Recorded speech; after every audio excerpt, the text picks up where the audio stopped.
episode of Video Game Logic. Today's show was recorded on November the 28th, 2017. I'm your host, Gaming Psychologist, and with me, as always, the second most cynical man that I know. Caffeine Rage. On today's show, we will, of course, be discussing the games that we have played these last 2 weeks. Haven't taken a week off for Thanksgiving. We will be discussing this month's Game Club, Rebal Galaxy. We'll be telling you what our next Game Club game is going to be. We're going to have a general update on the state of loot boxes. We're going to be discussing the Golden Joystick Award winners. We're going to have our weekly community corner. Timestamps will be in the show notes following their respective topics. Hello, Rage. How are you? I'm awake. That's a start. That is a start.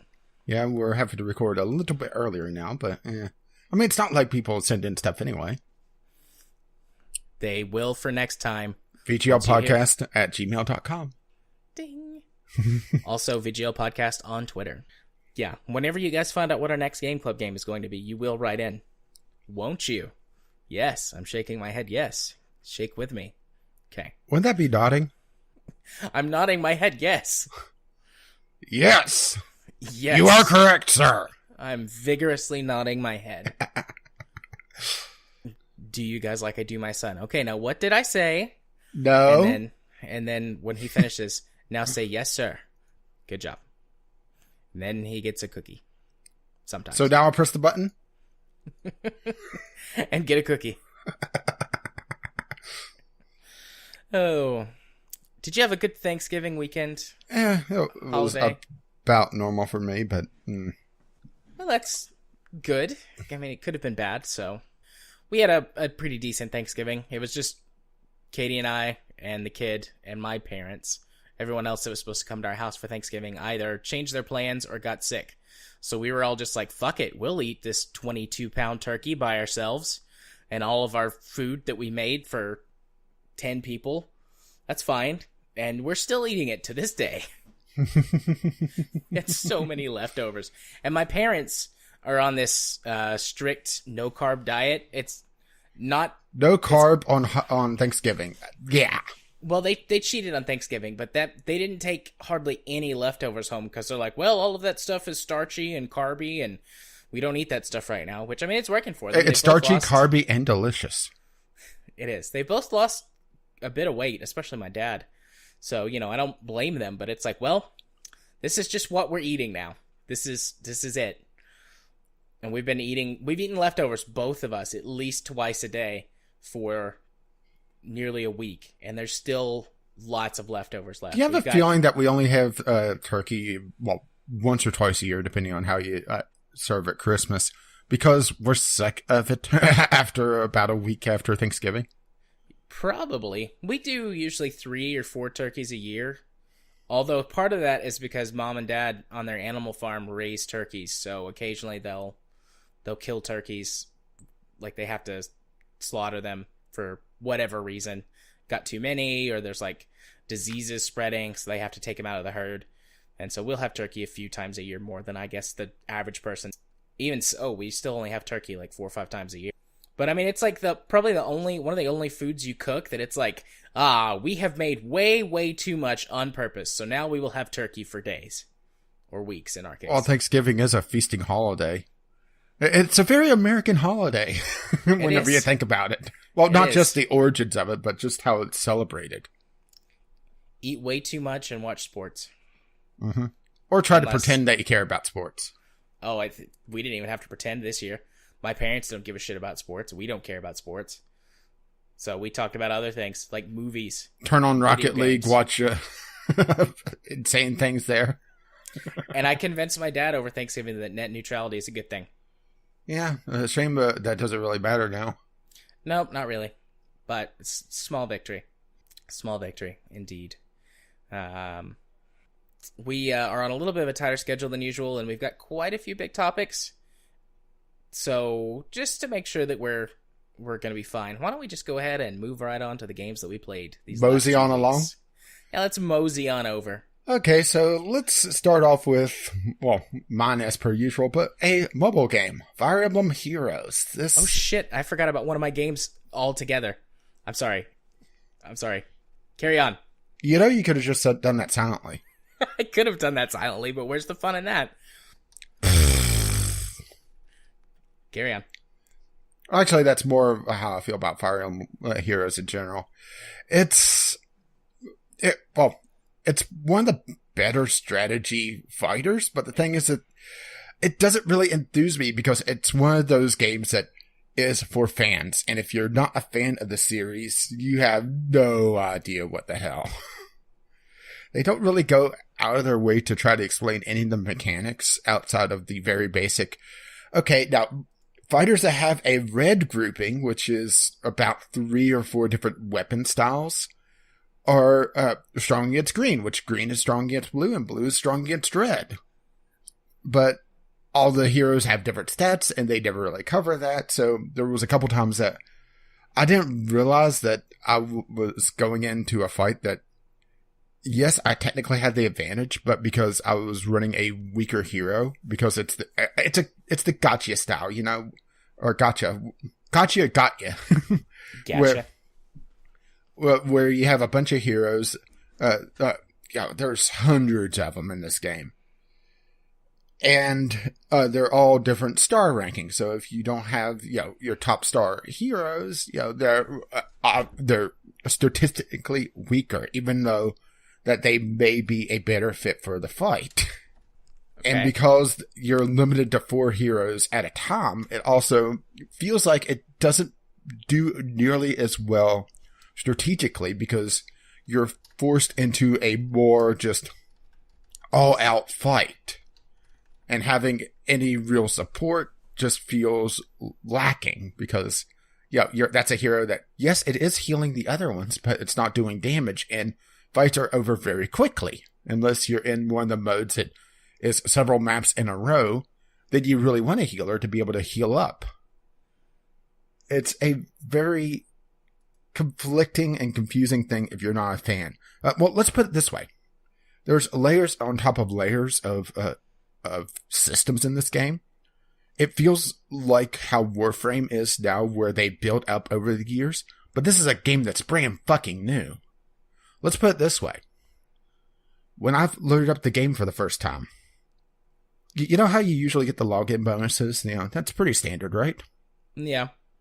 I got 5 login bonuses from 5 separate systems and 5 separate fucking events that were running all at the same damn time.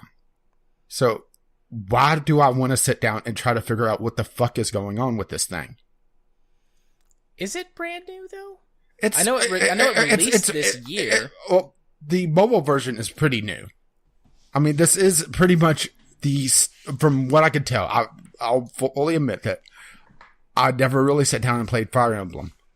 But it's pretty much the fighting systems of Fire Emblem, with some of the heroes, or at least a fair number of the heroes from the series, in the game. And there's nothing really connecting it. And there's nothing to really let a person that doesn't know these heroes, sort of in the camp, It's a Nintendo property. So it's one of those things that, if you haven't been with it for years, it's very not for you. At least that's how it felt to me. Yeah. I've heard them talk about Fire Emblem Heroes several times on the Co-optional podcast because Jesse is addicted to it because he loves Fire Emblem. Yeah. There's my point, really, is that how your first set of heroes that you summon, they have it where the only currency you get is these orbs. I should say the main currency. There are other currencies, of course, because it's a mobile-free game. So, of course, there's other currencies. And that's also the paid currency. And that's what's used to summon all the heroes. And for story reasons, they're under contracts whenever you summon them. And if you defeat them, you break their contracts and they pop up in the gotcha balls, whatever. But the first set, you get a 5-star hero, and then you have usually somewhere between 3 and 4 for the rest, with a very small chance, something like 3 or 4% for a 5-star hero out of each summon. So you're not going to get very many of them, right? Unless you're just dumping a lot of money in. and I'm assuming that these are probably very important characters in the lore or the story, but the story mode of this game is pretty much just a very long series of battles, and there's nothing to really kind of motivate me going along. They're trying to pretend that there's some sort of story saying, well, we gotta stop this evil queen because she's evil and she's a queen and she's summoning heroes to fight us, but we're summoning heroes to fight her, so it makes no sense. At least to someone that doesn't know what the fuck is going on. Nice. I love that. Video game logic. Ding. I mean, I at least gave it a shot. It's probably the best thing I could say about this game, is that I gave it a shot, and if you get enthused by pretty much the random encounter system, because it's what it is, it's the strategic layer from Fire Emblem, from everything I could tell, just looking around at various gameplay videos online. Then that's great, but if you want any sort of meaning behind it, or to have any clue of what's going on, then you're kind of screwed. Yeah, I would have much rather seen longer fights with 5 heroes to give a spot for the support, because that's probably my biggest problem with this game, is that support feels like it's a very just wasted spot, really, if you're running it. Because, fights are over so quickly. Usually in my first turn, if the heroes aren't, if my cavalry unit can't get a hit in, the second turn I wipe out 2 of the 4 units, or 2 of the 4 to 6 units that the AI has, because of course the AI has to have an unfair advantage, right, on numbers. Absolutely. Wouldn't be a game otherwise. Yeah. It's just over so quickly. It feels like there's no place for support at all. And that's, that takes, at least for me, a bit of the strategy out. I'm not sure if that's, just how it runs in Fire Emblem. I mean, at Bay. I haven't played a recent Fire Emblem game. I've played a Fire Emblem game before. Well, I've looked at Fire Emblem before, and actually thinking about playing one for the channel, but Nintendo game, so definitely don't want to touch that. Especially with how Nintendo's been acting recently with YouTube. But I was looking into it, and it's just there's a lot to try to decipher. Yeah, and it just didn't seem worth it. But I gave this one a shot. Fair play. All right. Any other questions about Fire Emblem Heroes? I mean, there were systems in it that made absolutely no sense. Like, to equip skills is one screen, but to be able to learn them in the first place, it was a completely different screen, when that could have been combined into one thing. Yeah. No, not really. I mean, I've thought about playing Fire Emblem Heroes a couple of times, but every time I think about it, I'm just like, if I want to play a Fire Emblem game, I'll just play one of the ones that doesn't have the gacha mechanics and the full-blown waifu simulator. Or what, you're actually turning down a waifu simulator? I have so many waifu simulators. One that tries to steal all of my money for the equivalent of... It's fine. I don't need that one in my life. I mean, at least it is a free game. It's not like you're paying $60 to start spending money for the loot boxes. That is very true. Battlefront. Oh, don't worry. We'll get there. Among others. Yeah. So, how about a deck builder? Slay the Spire. My other 3 are early access games. This was my Sunday sampler. And Slay the Spire is off to a really, really good start for a deck builder. It's a deck builder roguelite, where you're trying to slay the Spire. I mean, it's right there on the 10. And it's your pretty standard deck builder. And I say deck builder, not CCG, as in you start off with a deck of, I believe it's 10 cards. And as you progress through the adventure, you get additional abilities through cards, and you pull out 5 I think it's 5 cards, play your cards, burn your hand, discard it, and then it cycles through the deck like that. And then once your deck is through, you shuffle your discard deck and you go back to your draw deck. So it's a pretty standard deck builder from what I understand on that mechanic. Yeah, I mean, it's... Katie told me that you told her about this game a few days ago, and she was like, it's like Dominion, except in a video game. And I was like, okay, yeah, I got you. I'm tracking. Yeah, well, Katie was asking me what I was doing, and I said, I just did a video on Slay the Spire. It's a deck builder, and I didn't think she would know the term deck builder. Because I didn't realize that, it would summon Nerd Katie, just using that term. Yeah, Katie doesn't play a lot of video games, but hot damn do we have a board game collection, so... Dominion is my in-laws, favorite game to just gather and all of us play. All of us know how to play it, we're all pretty good. And so it's just hey, who wants to play Dominion tonight every time we get together? There's a series of games almost every night. Yeah, this is pretty much Dominion, with a few exceptions. After every encounter, you essentially, you have an option to draw to add a card. You don't have to. Out of a choice of 3 cards, and it's using the FTL style of map where you start on this long journey up the Spire, and it is a very long game. It took me about half an hour to get through the first section of the game. And I believe that there's 4 or 5 sections. And since it's a roguelite, you die, you start at the beginning. And there's so far 2 of the 3 classes in. The warrior class, for lack of a better term, is a lot on physical damage and blocking, while the hunter class is more about poisoning enemies and dodging or weakening enemies to lessen the effectiveness of their damage and shuffling through the deck quickly. So 2 very different styles that came play already. And each class has their own specific deck, and also as you play the class, you unlock extra cards for that deck that appear in the encounters. Which some of them have some really interesting synergy, particularly bouncing off of enemies' abilities. Because, of course, since this is a deck builder, the enemies, some of them will try to fill your deck with crap. Put a wound in your deck so that whenever you draw that, it just takes up a slot in your hand, and that's it. Or actively damages you when you discard it at the end of your turn. But then there's other abilities that causes exhaustion, where it removes that card from your deck for the duration of that combat.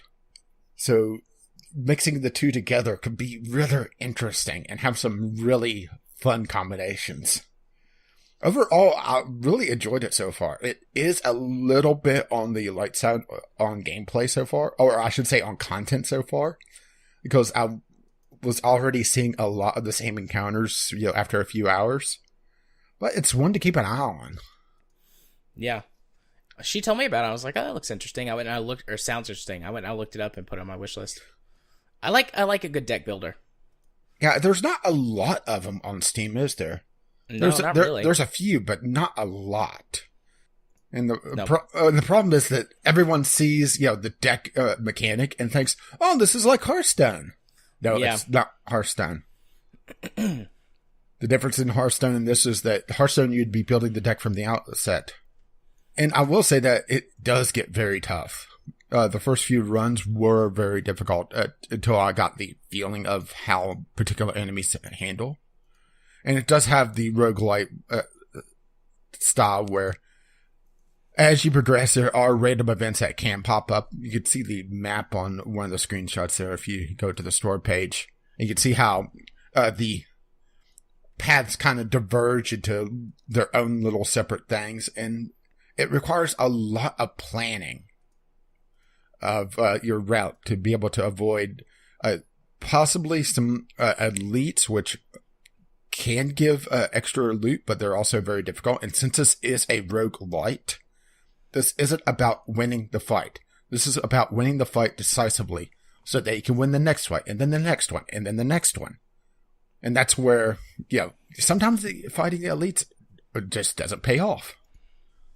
And then there's other things like the relic system where as you progress, you'll get treasures that do interesting things. The hunter, the warrior hero starts with a relic that heals them for a few hit points after every combat. And that could be upgraded with a boss relic, or there's ones that give extra gold, or ones that allow you to draw an extra card into your hand at the start of combat. It's enough to really shake things up. And I hope that as they go through early access, which I think they've already done the first patch after their early access release. There's a lot to look at. And I'm really hoping that they continue doing this. And it looks like they've done a lot of balance changes as well. Just since I played out last week, so. Is that a zombie whale? Yes, that's the zombie whale is what it sets you out on your quest. And if you get to the second area, he gives you a small buff to start your next quest. So it does allow you to sort of get on the ball for your next chance to slay the Spire. And sometimes he gives you some very powerful things. Sometimes he doesn't give you anything of worth. There was one time that he, one of the options was to give up all my gold, which you start off with 99 gold. Yeah, enough to buy a couple potions and that sort of thing. But get an extra card.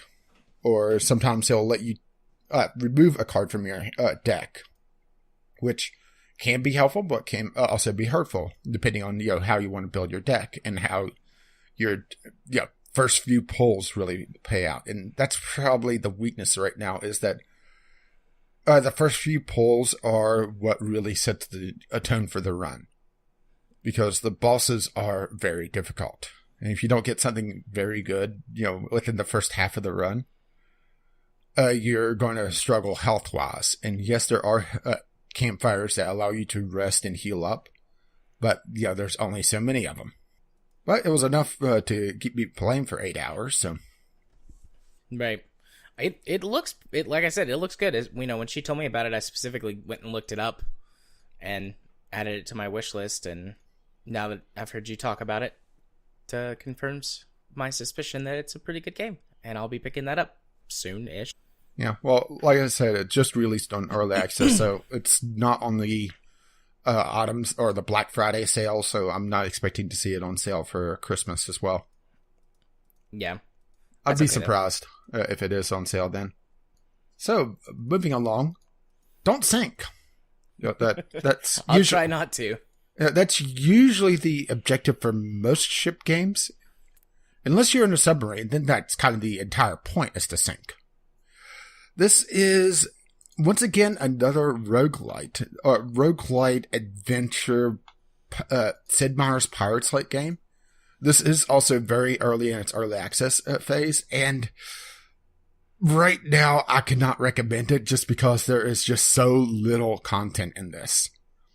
And also, they have this weird thing going on where they try to focus on piracy. Everything in this game looks like it's a pirate game. It's more about building up your settlement. You're a governor of a settlement pretty quickly in the game, and there's not a lot to do yet. I mean, it feels like a demo. Huh. And that's why I didn't do a video on it, was that I got to, there's 4 islands to explore, or to sail between, because you really can't explore them outside of the town that's on the island, and that's it. All the towns except yours are the same because, they're fully built up, and yours will look the same once yours is built up. There's really nothing there yet. Right. It reminds me a lot of Pixel Piracy. Yeah, they have some strong inspiration from Pixel Piracy, but just, there's nothing there yet. Yeah. Which is disappointing because I went to this hoping to be able to do a video on it, and yeah. It looks like if there's nothing there, it looks like a a good starting Yeah, point. yeah, it's a potentially good starting point. I wasn't a big fan of how they handled combat. Well, possibly because they don't explain a fucking thing. You have 3 different types of, cannonballs. But outside of the grape shot, which obviously was attacking the sails, there was really no difference I could see between firing regular cannonballs and firing bombs, because they were both doing about the same damage to the hull. And the way the combat works, it's pretty much, if you're wanting to fight with cannons, you hold D to tell your crew to load the cannons and fire. You have no other input. If you want to retreat, you hold that button. If you want to board the ship, you hold that button. There's not a lot of input on the actual combat. Is that what this wheel thing is? Yep. That is the command wheel. You hold down right, you'll fire your cannons. It's completely random if they hit, and if the enemy ship is charging you, you will not hit. Pressing A will tell your crew to repair. Pressing W will tell them to board the ship, which will cause you to essentially charge the ship, and then there's no input on the actual combat, at least yet. And pressing S, it tells your crew to run away. I mean, there's a potential here, but it's not nearly as strong a base as something like Slay the Spire. At least yet. This is still early access, so things can change. But can't recommend it right now. Yeah. I just put in a key request for it on Keymailer, but yeah, I don't think I would buy it. Not for $10. Yeah, and there's a lot of positive ratings for this, and it feels like I'm the dissenting opinion, or maybe it's just I'm looking at it for as the game is now and not how it potentially could be. Yeah. Or I'm just sorely like that. It looks like a good starting point, but I'd like to see. Well, let's put it this way. More of it. I put barely over a half an hour in this game, and I felt like I've seen everything. That's pretty short. I mean, I already was at the last island. There's no really free roam, for lack of a better term. You can only go in between islands. So you can't, just stick to your island and try to pick fights with other ships. You have to go a fairly long distance and eat up supplies, which the supplies, you get your food, you get your water, you get your medicine, and you every so often you're told to feed your crew. And there's really no input on, okay, well, do I need to stock up on something like oranges to prevent sickness? Nothing. Tell me that. Or even if that's a system in the game. Because that's a big thing about piracy was, the variety of food to prevent sickness. So, or I should say, sailing back then. It has potential, but nowhere near as much as, something like Pixel Piracy. Yeah. Pixel Piracy's come a long way. Yeah. I haven't played it in probably 6 or 7 months. Well, it's been sitting on my wish list for ages. But I have seen about it. There's a lot more to Pixel Piracy than this. I mean, that's also a not fair comparison, because Pixel Piracy is a fully released game, and this is not. But I was disappointed. Indeed. Okay. So, moving along to another disappointment. SimAirport. Oh no. I've been looking forward to this game. Like, I mean, obviously I didn't know you were going to play it, but I saw it and I was like, ooh, this is a wishlist game for me. And it's got a ton of positive reviews too. Well, once again, did you ever play Prison Architect in the very beginning? No, I didn't play it until much later. Okay, well, this is how Prison Architect felt in the very beginning, where there's nothing to shake things up. Once you get everything set up, you just let it run like an auto game, and nothing happens. And that's my big problem with this, is that they don't have random events in yet. They do have a option for them to enable them, but they're disabled still in this early access build, which is a huge thing. There's really no push to try to build something huge, you could just set up a small airport and, just let it run, because there's absolutely nothing. Hell, I just really sat there and watched the airport for a while, and I was making hand over fist money because there was really no reason for me to worry about it, which was disappointing.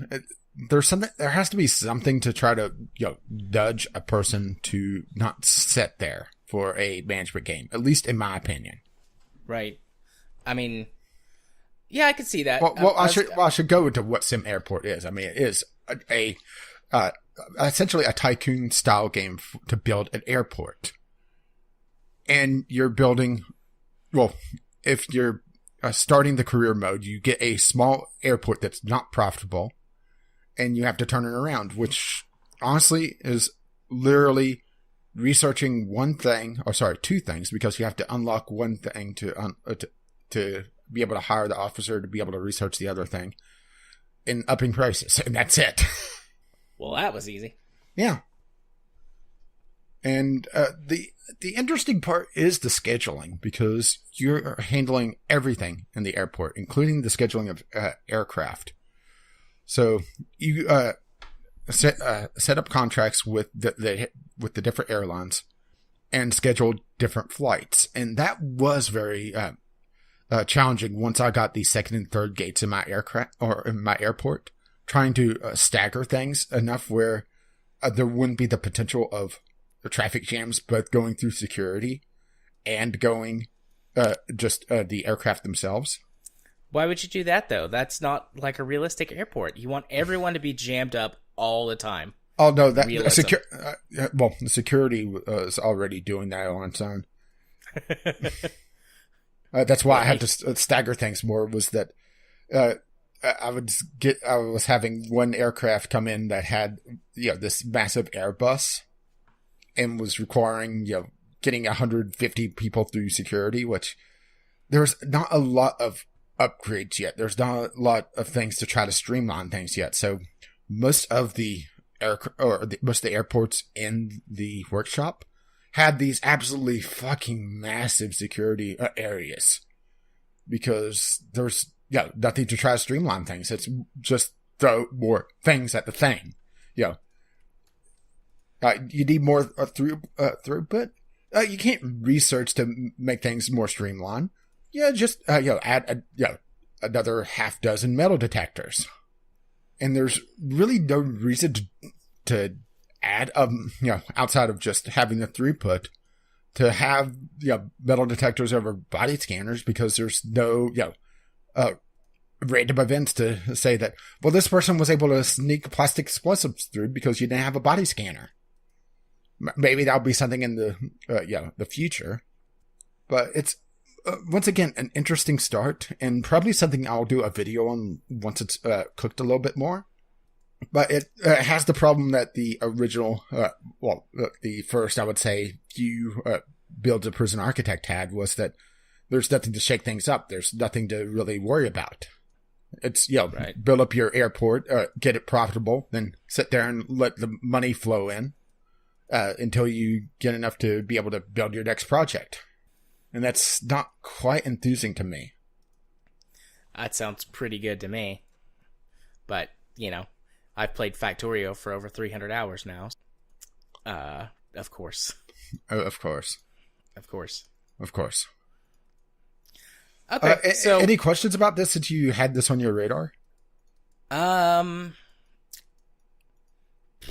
don't think so. I mean, a lot of the mechanics right now are built around have this because game says so.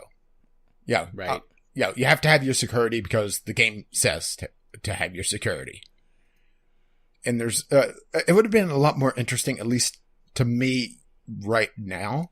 This may be something in the future where, okay, well, what if I'm more lax on my security to allow a bigger throughput?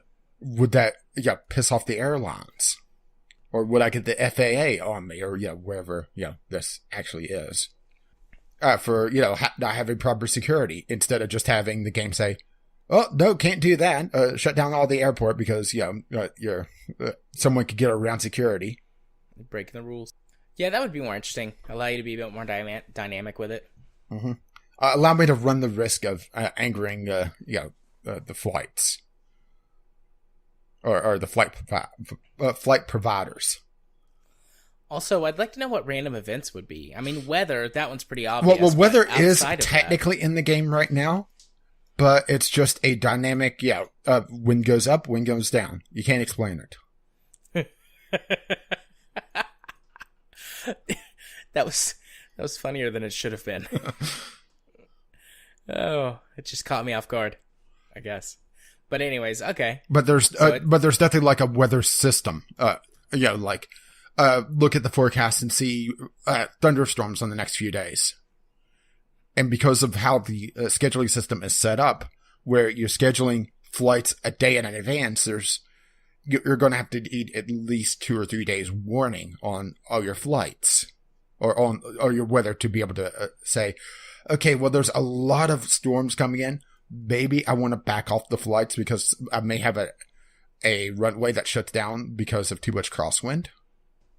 I mean, that would be a lot more interesting. Or have something like terrorism threats, or have it where some sort of new rule that says, well, there has to be body scanners, or there has to be an extra layer of security to force me to adjust my build. Because, there's not a lot to shake things up. The biggest variance right now is the wind slowly varying.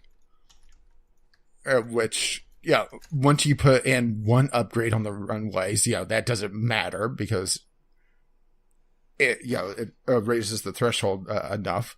Or you build a second runway in a different direction. Your base one is east to west, so build one north to south, and you should be okay. But have it where it makes you think a little bit more. Maybe I'm asking too much of the game. I don't know. I mean, there's simulator games or tycoon or management games that throw all kinds of different things at you. I don't think it's too much.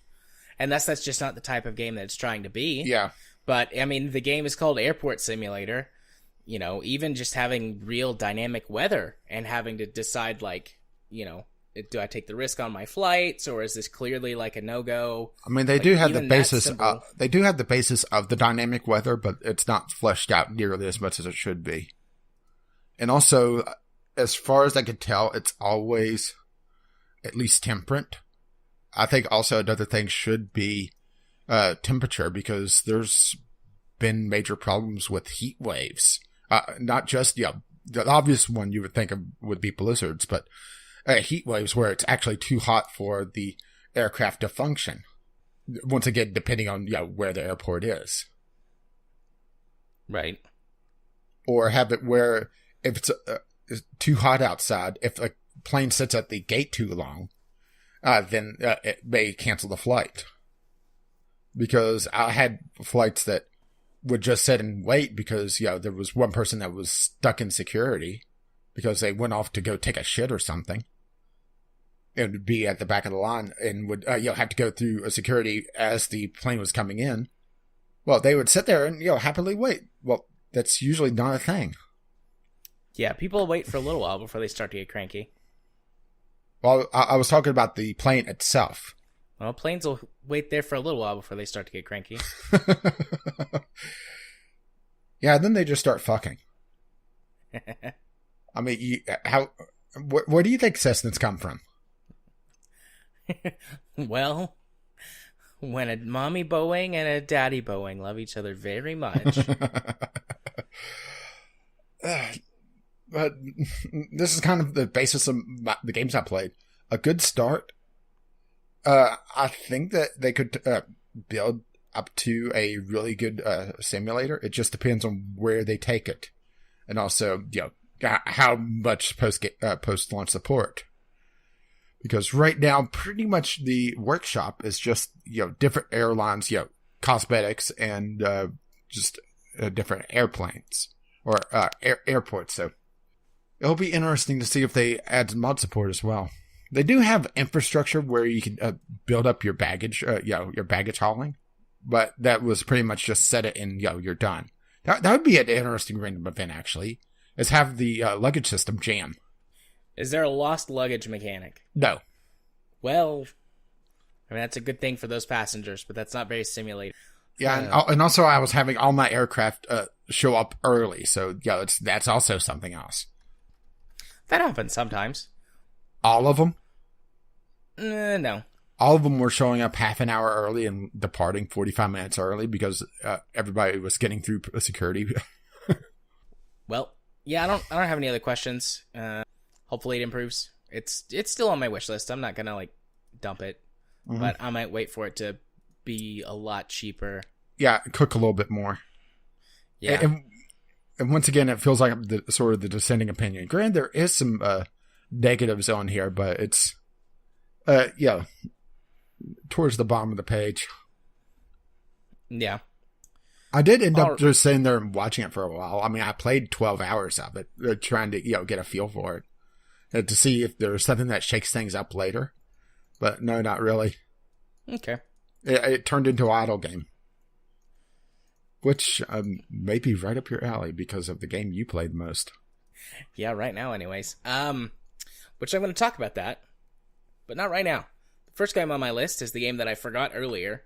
And that is Animal Crossing Pocket Camp, which is my, dear listener, have you ever played an Animal Crossing game? No. If your answer is yes, this is literally every other Animal Crossing game, but they have now made it so that the normal bits of Animal Crossing where you have to wait, you can now spend real money to skip those wait times. Goody. For anyone else who hasn't played an Animal Crossing game, Animal Crossing was like the mobile game before mobile games were a thing.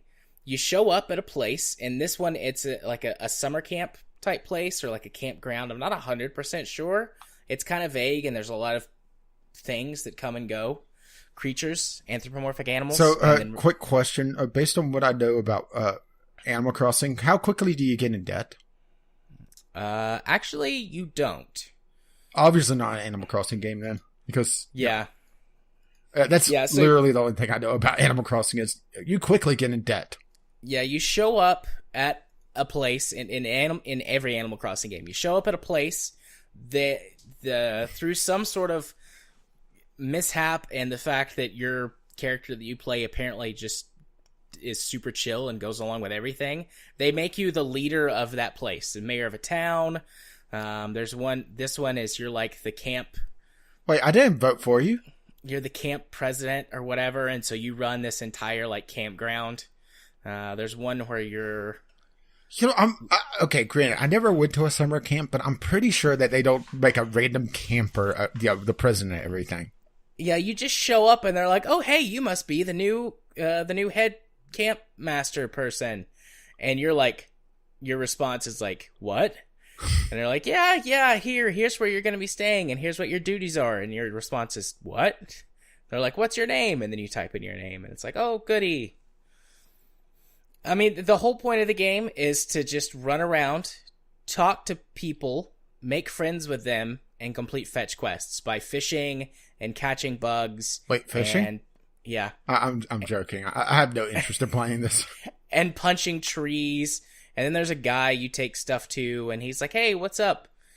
And you're like, hey, I want to build furniture for my campground. And you can build furniture and items to improve the campsite, and then it makes it easier for you to make friends. It's really boring. Yeah. I used to really like Animal Crossing. Wait, are you talking about Animal Crossing in general, or just this? And, I don't know. Probably Animal Crossing in general. When I had a lot more time, I used to really enjoy this sort of game, but I don't anymore. And I don't want to just mess around with it on my phone. And a lot of the charm from the other Animal Crossing series isn't there anymore. Well, what was the charm? It's so broken up. I'm not trying to be a smart ass or keep interrupting you. Okay, maybe the last part, but what was the charm of the Animal Crossing series? Because like I said, I never played them. The cuteness, which wears off over time, and the writing for the characters, and sort of the relationships that you could grow and build with them as you progress through the game. And I've played this for 5-ish hours on my phone and like really focused on becoming friends with one character just to see if I could find out if the writing got any better. And the charm isn't there. It just feels like they didn't put as much time into it as they did one of the main Animal Crossing games. Well, see, you didn't buy the charm. Touche. But, I mean, if you really like Animal Crossing, then, hey, this is a quick and easy way to get Animal Crossing and play it. And, I mean, it literally plays like any other Animal Crossing game. You're just trying to improve the place where you are, which is the camp, instead of, like, the town where you're living now. This campsite that you live at. You're just trying to improve it and make it nice and make the people happy. And hope to God that the real counselor doesn't show up. Doesn't ever show up, yeah. That would be a hilarious end-game event. You hit the end game and the real counselor shows up. It's like, who the fuck are you? Yeah.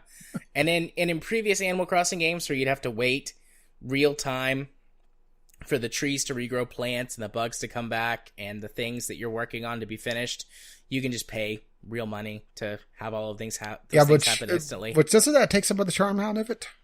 It does. But I mean, it's okay. It's just my life is in a different place, and I just don't really care for this game very much anymore. Yeah, not enough anime boobies. There's definitely not enough anime boobies. You get a little heart meter that fills up as you make friends with these anthropomorphic animals, and I was really hoping that. I mean, it's, a Nintendo game for kids. I wasn't expecting to be able to bone down, but I was hoping to have some sort of better relationship than just like, hi, friend, can I come hang out at your campsite today? You got a new piece of furniture. It looks really cool. Why, sure, raccoon lady. It never did that? I mean, it did do that, but it didn't get any better than that. Like there doesn't seem to be any deeper relationship mechanics, and I've got one of the characters to the maximum heart level. There's no fucking Tom Nook instead of him fucking you this time? Nope. Tom Nook's not even in the game. Or if he is, I haven't found him. So that's why you don't get in debt. That's literally the only character I know from Animal Crossing. But that's also kind of the meme of, you start off and you do something to get in debt. Yep. It's very much like real life when you think about it. Very much. Very much. So yeah, that's Animal Crossing Pocket Camp. Next game on my list is Spintires MudRunner, which, when we talked about that last time, I bought it, and then we have since played it together, and I've also played it some solo. And I pretty much agree with everything that you said. It's the same, but different. Particularly in the mechanics side of things. Yeah, I mean, they went in and really fine-tuned the driving and the off-road mudding mechanics, and so as before, at least if you were playing on you could just put every vehicle in all-wheel drive and turn on the diff locks and hold down the gas, and eventually you'll crawl your way out. But in this, if you do that, most of the time you just dig yourself in a deeper hole, so you really have to have a lot better throttle control, and I spent a lot more time in manual instead of automatic, and so it's good. You have to really, really think and pick and choose your routes a lot more. Yeah, that hill when we played together, we kept getting, at least I kept getting stuck on a rock. Yeah, you got stuck, and I got past it, but I fell over and spilled logs everywhere. So I just got a bigger truck. Took a bigger truck up the hill. They've added a few new trucks, and there's a progression system where you in order to unlock everything for when you start a new you just have to do all the maps. Pretty much. The maps. Well, not quite in a sequence, but you start off with 2 unlocked, then completing 1 unlocks a 3rd, finishing one of the remaining 2 unlocks the 4th, and so on. If memory serves correctly. Yeah.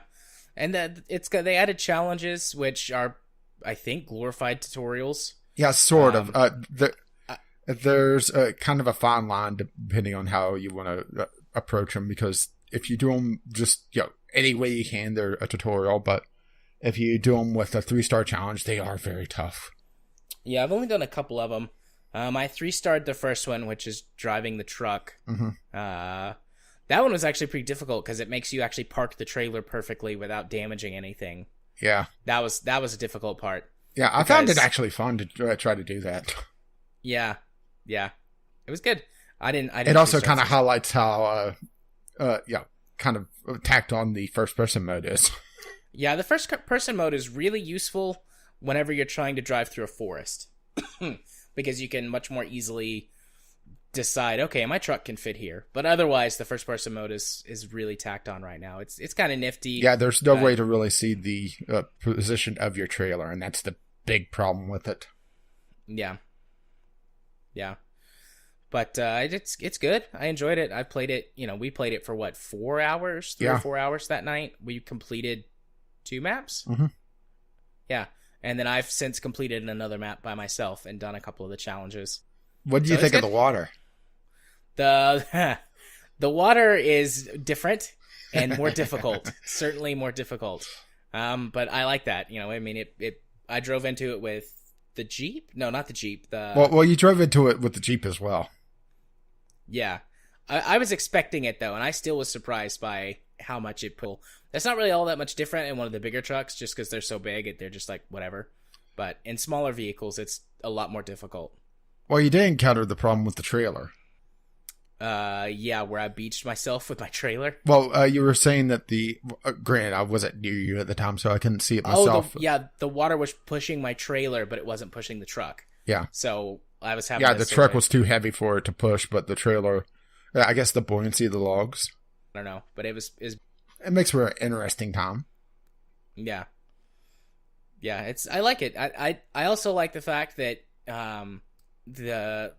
some small visual details, like your repair things, like the spare wheel and the toolkits and stuff, and then like spare fuel tanks get used up as they're used, and you can see the fuel level going down actually in the fuel cans. And as you use the repair parts on your truck, they start to disappear.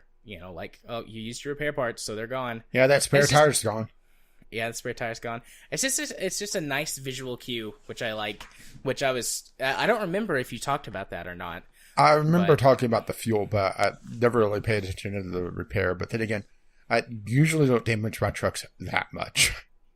Well, I noticed whenever you do the recover a Jeep to you, or recover the Jeep to yourself, it uses up the repair and the fuel.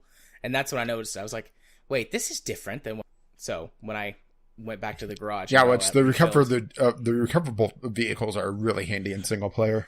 Yeah, but we discovered that you can't do that in multiplayer. Yeah, which makes sense because it's sort of a pseudo second vehicle for you to easily move around. Yeah. Yeah, I was trying to just like challenge myself a little bit because the B-130, which is the blue truck, which is the worst vehicle from the first Spintires, is even worse than the second one because it no longer has diff locks, which it did in the first one, and you can't put tire chains on it anymore.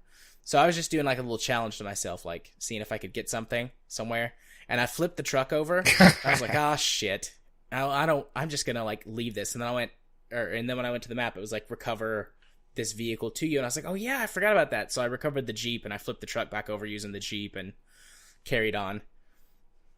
So that was nice. You can do that with a bigger truck, but yeah, it's the recoverables are limited to just the Jeeps, and the Jeeps don't have the pulling power that they used to. Yeah, which makes them a lot more situational, because it used to be the Jeeps could go everywhere. But between how the mud is handled, because the Jeeps will actually sink in now. In the original Spintires, they would just kind of glide over the surface. Right, which sinking in is more appropriate because they have really narrow tires, which would give them increased traction on flat, more sort of wet surfaces, like if you were driving on pavement in the rain. But in mud, I mean, they would just dig in. So that's more accurate. I know a few things about tires, guys. That's my dad's business, is tires. He sells tires and tire accessories. He does. That he does. Quite a few. Worked in the family business for a number of years when I was a child. Hated it, but that's a story for another time. So yeah, Spintires MudRunner. So you could say you were tired of it.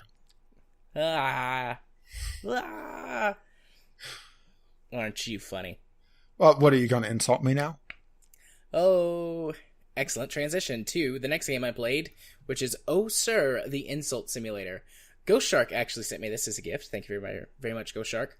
In Oh Sir, the Insult Simulator, you play a sir or madam. There's some madams. And you're trying to win a battle of wits by insulting another sir or madam over some issue. And there's like little some... It's essentially the sword fighting from Monkey Island. Yeah, pretty much.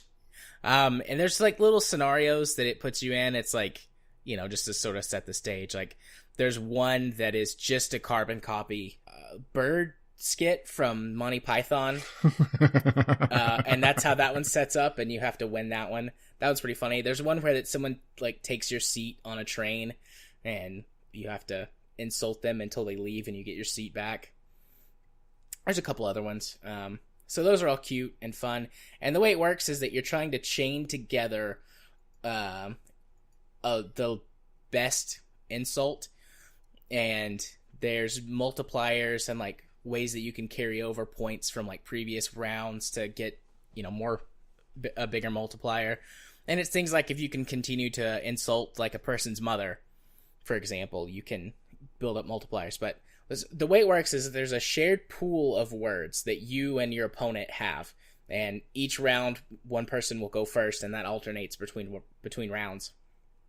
And you have this pool, and you're trying to build the best insult from the pool, but you also have a few words that only you can use. They're just like down in the corner, and you can refresh them once during the Battle of Wits by drinking tea, which I thought was cute. It almost sounds like this game is very British. I can't imagine why. Indeed. And between those, you know, the pool and then the words that you have, you're trying to build the best insult. And so if you can keep it across multiple rounds on the same topic, like insulting their mother or something like that, then you can build up multipliers. And they basically just have a health bar, and the better your insult, the more damage you do to their health bar. I'm just imagining now, someone berating your mother and then stopping to pull a cup of tea out from somewhere, take a sip of it, and continue. It's pretty good. It's pretty good. So I mean, and that's pretty much the entire game. That's it. It's simple. The system works pretty well. It's pretty lenient. You can get away with like making really bad insults that don't really make very much sense, but it's like, well, I need to get some points this round so I don't lose my streak bonus or whatever. So it just comes down to your mother. Yeah. And then each character has like a weakness, and once you learn their weakness, you get bonus. It's fun for about 30 minutes playing against the computer. But after that, you really need another person to play with in order for this game to be really fun. Because the computer's just bad. And your first few rounds where you're, past the tutorial, where you're learning how things work and getting decent at stringing together insults, like, it's fun to fight the computer then. So but afterwards, you would say it's a party game? It's definitely, yeah. Definitely you should play this with friends. It's got a very small, very, very small online community. And they sort of have peak times where you can find random games against people, but you really need to play this against someone else. I need to play it against Ghost Shark. He said that we could hook up and play it I would imagine that sometime. there would be a bigger community of insulting one another, especially on the internet. Oh no, those guys are all on Reddit. I think Oh Sir's like a year. Yeah, it's a year old, and they've released another game that's basically this. Only it's Hollywood, isn't it? Yeah, I think it's something about roasts. And it's Hollywood themed. Roasts are actually a real thing in Hollywood. Yeah, I know. I've seen a few of them. Of course, if I play that, everything I would hear is in Gilbert Gottfried's voice. That would be amazing. But yeah, it's a fun, cute little game. That. How many people own it? It's just me and Ghost Shark. Okay, so Ghost Shark, I definitely need to hit you up at some point so we can play this together. And so we should have some other people in our audience get together or buy this, or maybe I should buy it for them. It's really cheap. Maybe that can be like for my annual Christmas giveaway. I'll give away a whole bunch of copies of Oh Sir, and then we can have like a tournament night or something for stream nights. whenever those come back. Yeah, that has to be, stream nights have to come back first. Yeah, yep. There's a plan to have those come back. Now that Katie has got a stable schedule and I've got a stable schedule, but I was going to talk some more about that. Yeah, but that's far away. A long time ago in a Galaxy. There was loot boxes. Oh, wait. Not in this version. So the next game I played is Star Wars Battlefront 2 Classic, which is what it's been renamed on Steam. Classic 2005. But really, it's just the best Star Wars Battlefront 2. So are you saying it's a classic? It is a classic. After, it was last week, or was it 2 weeks ago? So whenever, like, the first thing came out about Battlefront 2 and loot boxes and governments were looking into them potentially being gambling. Yeah. I played like an hour of Galactic Conquest and recorded it and put it on YouTube just for shits and giggles. And it actually got like a decent, for me anyways, a decent amount of views. And I was like, I wonder how many people came here. Like they just saw Battlefront 2 and didn't read anything else. And were like, oh, more Battlefront 2 gameplay. What the fuck is this? This is what happens when you rename the game reuse names. I mean, hell, Tomb Raider's really bad about this. Yeah. But I was really surprised at how well it holds up. They have put some work into making it run at some work. I assume it was just like a simple or a quick patch, but it runs at modern resolutions and doesn't look like garbage. The menus are all like 4:3, but once you actually start a match, it plays in a proper 16:9 aspect ratio, so 1920 by 1080, and it was running at like, I don't know, 900 frames a second, according to the FPS counter. But the human eye can't see that many. And it's also got server support now. Yeah, they patched it recently to add multiplayer back in. Yeah, so it says 13 of us own this, so this could be another potential streamer friends list. But anyways, that's topic for another time. As far as like the shooting mechanics go, it's a first-person shooter from the days before you could wall run and parkour and stuff. You got a couple of weapons for each character class. I can't remember how many. There's like 6 or 7 for every. I think it's 6. You got grenades. You don't have regenerating health. You have to get health packs and ammo packs from the team medic or the little droids on the map that can give them back to you. It's a solid shooter game. There's no aim down sights. Some weapons have scopes that you can use, but otherwise there's no. Yeah, and everything else is third person. And everything else. Actually, there's a first-person mode. Oh, there is? Now. There used to not be. But that was part of the patch. You can play in first-person mode. All right. Well, that's why I was a little confused by you calling it FPS. Like, wait. I know I didn't play that much of it, but... It depends on what character class you're playing, as to which one benefits from which mode. I'm loving the reviews on this, by the way. I haven't. Better than EA's for the following reasons. No microtransactions, no 40 hours gameplay per hero unlock, no pay-to-win ass hattery, mods, good community, 10% of the prices of EA's version.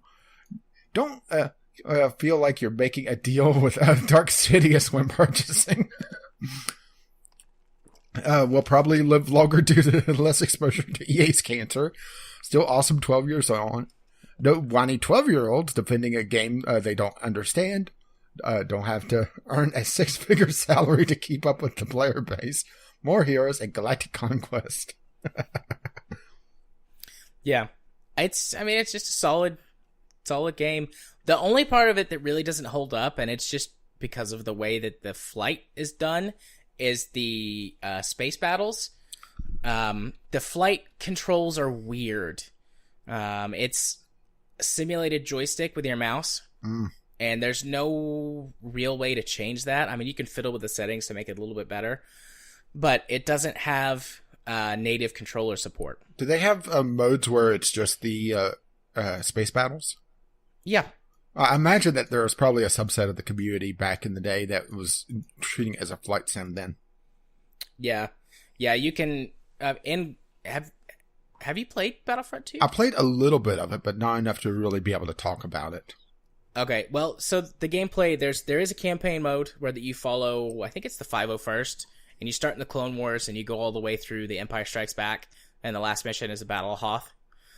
And that one's pretty fun, and that's basically a tutorial for multiplayer, or quick match, and then Galactic Conquest. And Galactic Conquest is, there's a galaxy map, and I think it's 16 or 20 planets, and you have fleets, and you go around and you capture all the planets from the other team, and you can get into just direct space battles during Galactic Conquest mode, and then you can just play skirmish space battles. And it's 2 capital ships with a couple of support ships, and you can either just opt to fly and, shoot down fighters to kill the enemy, blow up specific parts on the capital ship to remove the reinforcements, or you can actually board the enemy ship and destroy stuff from the inside, and then also just kill troops as they spawn before they can fly out. Yeah, which, from some of the criticism I heard of Battlefront 2, not related to the loot boxes, is there was a lot of disappointment that they didn't include that this time around. Yeah. Yeah, whenever I used to play this with my friends, because, we used to get together and play huge Galactic Conquest, like, weekend-long land battles. Like, it doesn't take that long to play Galactic Conquest. You could get through one in an afternoon. As long as it's not just like a constant stalemate.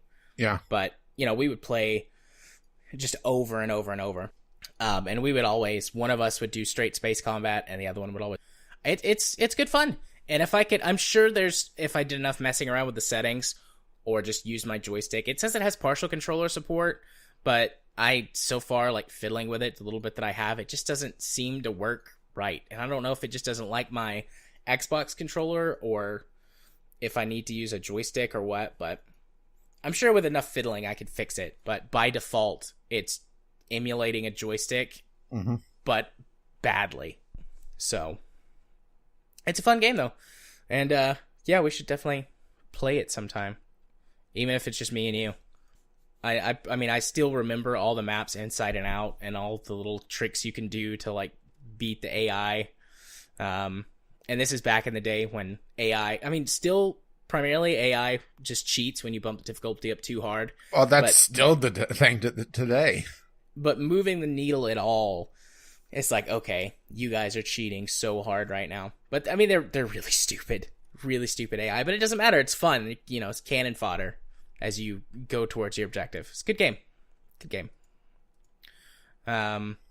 So next game on my list is Factorio. I've played Factorio a lot last couple of weeks. Really?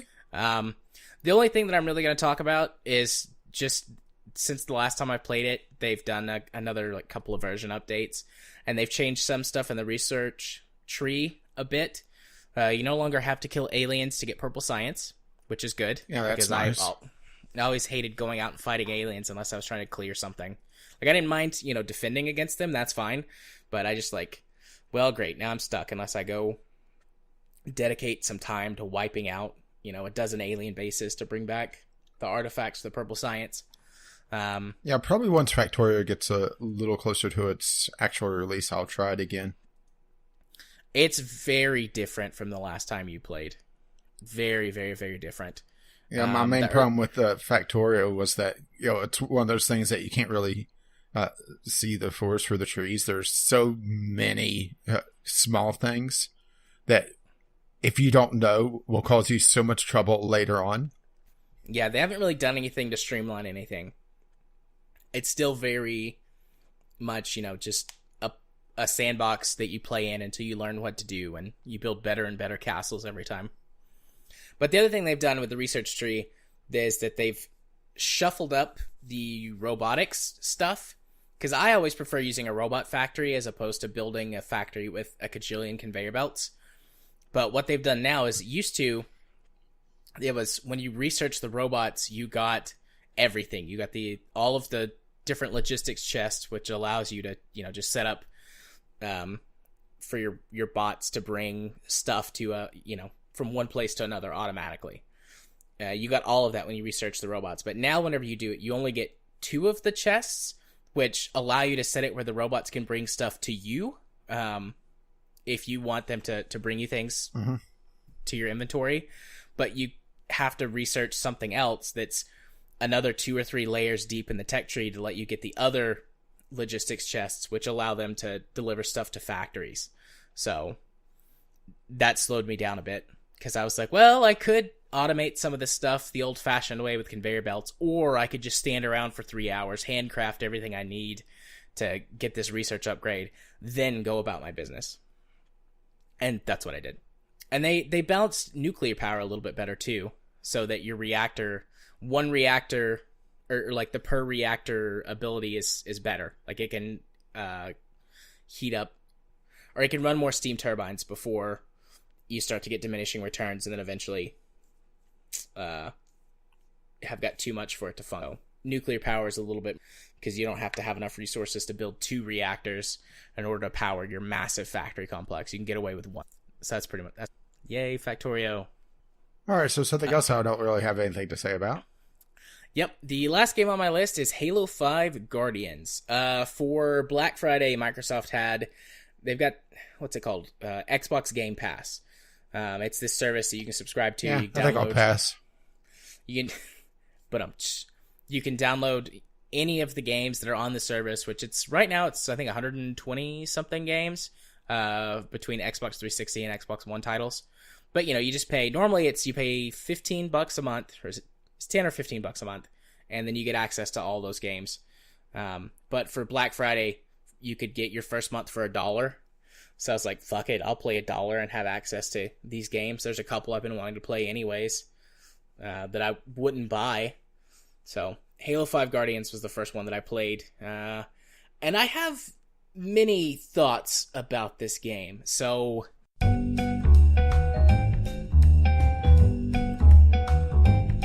anyways, they've made quite a few changes to Halo 5. So this Halo 5 released in 2015, and it was around the time when Call of Duty started adding jump jets and parkour and things like that. So they took a little bit of that and put that in Halo 5, and then they took aiming down sights from Call of Duty and every other first-person shooter out there and put that in Halo 5.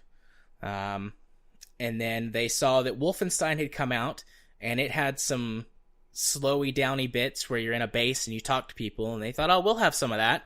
So they put that in. And they saw that people wanted squad-based multiplayer for reasons, I guess, because that was successful from Halo 4 in their like secondary story mode that was like an episodic thing that they did. So they added that in, and they shook it all up, and they poured it in your drink and said, here, have this mixed drink of Halo. And it's mostly pretty good. Mechanically, I was really satisfied with a lot of things in Halo 5.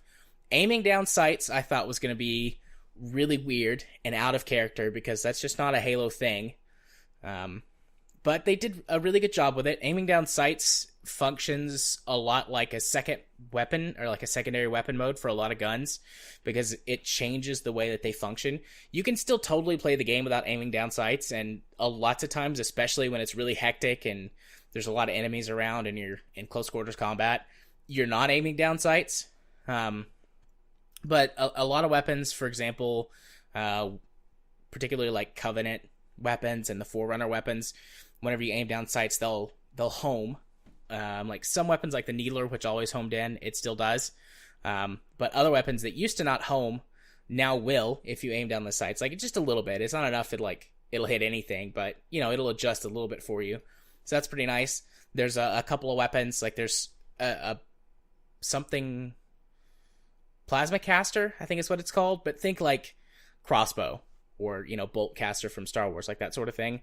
And if you don't aim down sights, it just launches a projectile that hits and explodes. But if you do aim down sights, it allows you to charge up the shot, and then when you shoot it at an enemy, it explodes, and then also has like a shrapnel effect, and it'll spray little plasma bombs out that also explode. They do less damage, but you can get some AoE damage out of it, as opposed to just like basically shooting a plasma grenade onto someone. So that's pretty neat. The human weapons are really the only ones that it's like I'm literally just aiming down a sight, which that kind of makes sense, but it still kind of sucks that they couldn't do anything more interesting with the human guns, but I get it. So that was pretty nice. The added mobility is really cool. They didn't go overboard with it, like in the more recent Call of Duties and Titanfall. They basically, you have a little jetpack that lets you boost around. You can't like fly with it. It lets you hover a little bit. It can give you a quick burst of speed, or move you around in midair for like dodges, or to give you a little boost to jump a longer distance, that sort of thing. Which is really nice. And there's also now a verticality to most of the levels, so just about any combat encounter you come to, you could just charge in Halo style, or you could look around a little bit and be like, I wonder if I could climb up there and then maybe like flank them or get a sniper position. And most of the time you can. So if you actually take the time to examine the battlefield, you can use aspects, certain aspects of it to your advantage. In some cases, I don't know if like it's game breaking or not, but a few encounters I found myself being able to get so far up that the enemies just like couldn't hit me, and I assume that that's like either a glitch, or they just weren't like expecting someone to try and climb up that far, but I did, so I was able to sort of cheat a couple of areas that way. But so that they did that really well. Things that I said. Oh, the little story bits where you're supposed to like stop and talk to characters. This one was no good, and I think this just kind of shifts into the general tone of storytelling for it. Traditionally, Halo 1 was the worst story, and then 2 and 3 were better. Most people consider Halo 3 to be like the best in the series, both gameplay and story wise. Halo ODST and Reach were both pretty good story wise. And those were all of the games that Bungie did. Then 343 Studios came in and did Halo 4 and now Halo 5. And Halo 4 was about as good as Halo 1. They basically started a new trilogy for 4, 5, and 6. It was their first time doing a Halo story. So, at the time I was like, okay, that's fine. This is okay. It's not the best, but it's okay. It's their first one. That's cool. Halo 5, though, was a disaster story-wise. For starters, if you haven't played every other Halo game and read most of the supplementary universe material, you wouldn't have a fucking clue what was going on. They never explain anything. They just assume that every player knows exactly what all of these things that they're talking about. And there was some stuff that I didn't even know, and that's been added in the last couple of years in like books and stuff that I haven't read, just because, life changes and I haven't been able to keep up with the expanded universe. So I had to go to the wiki and look a few things up because I didn't know what they were.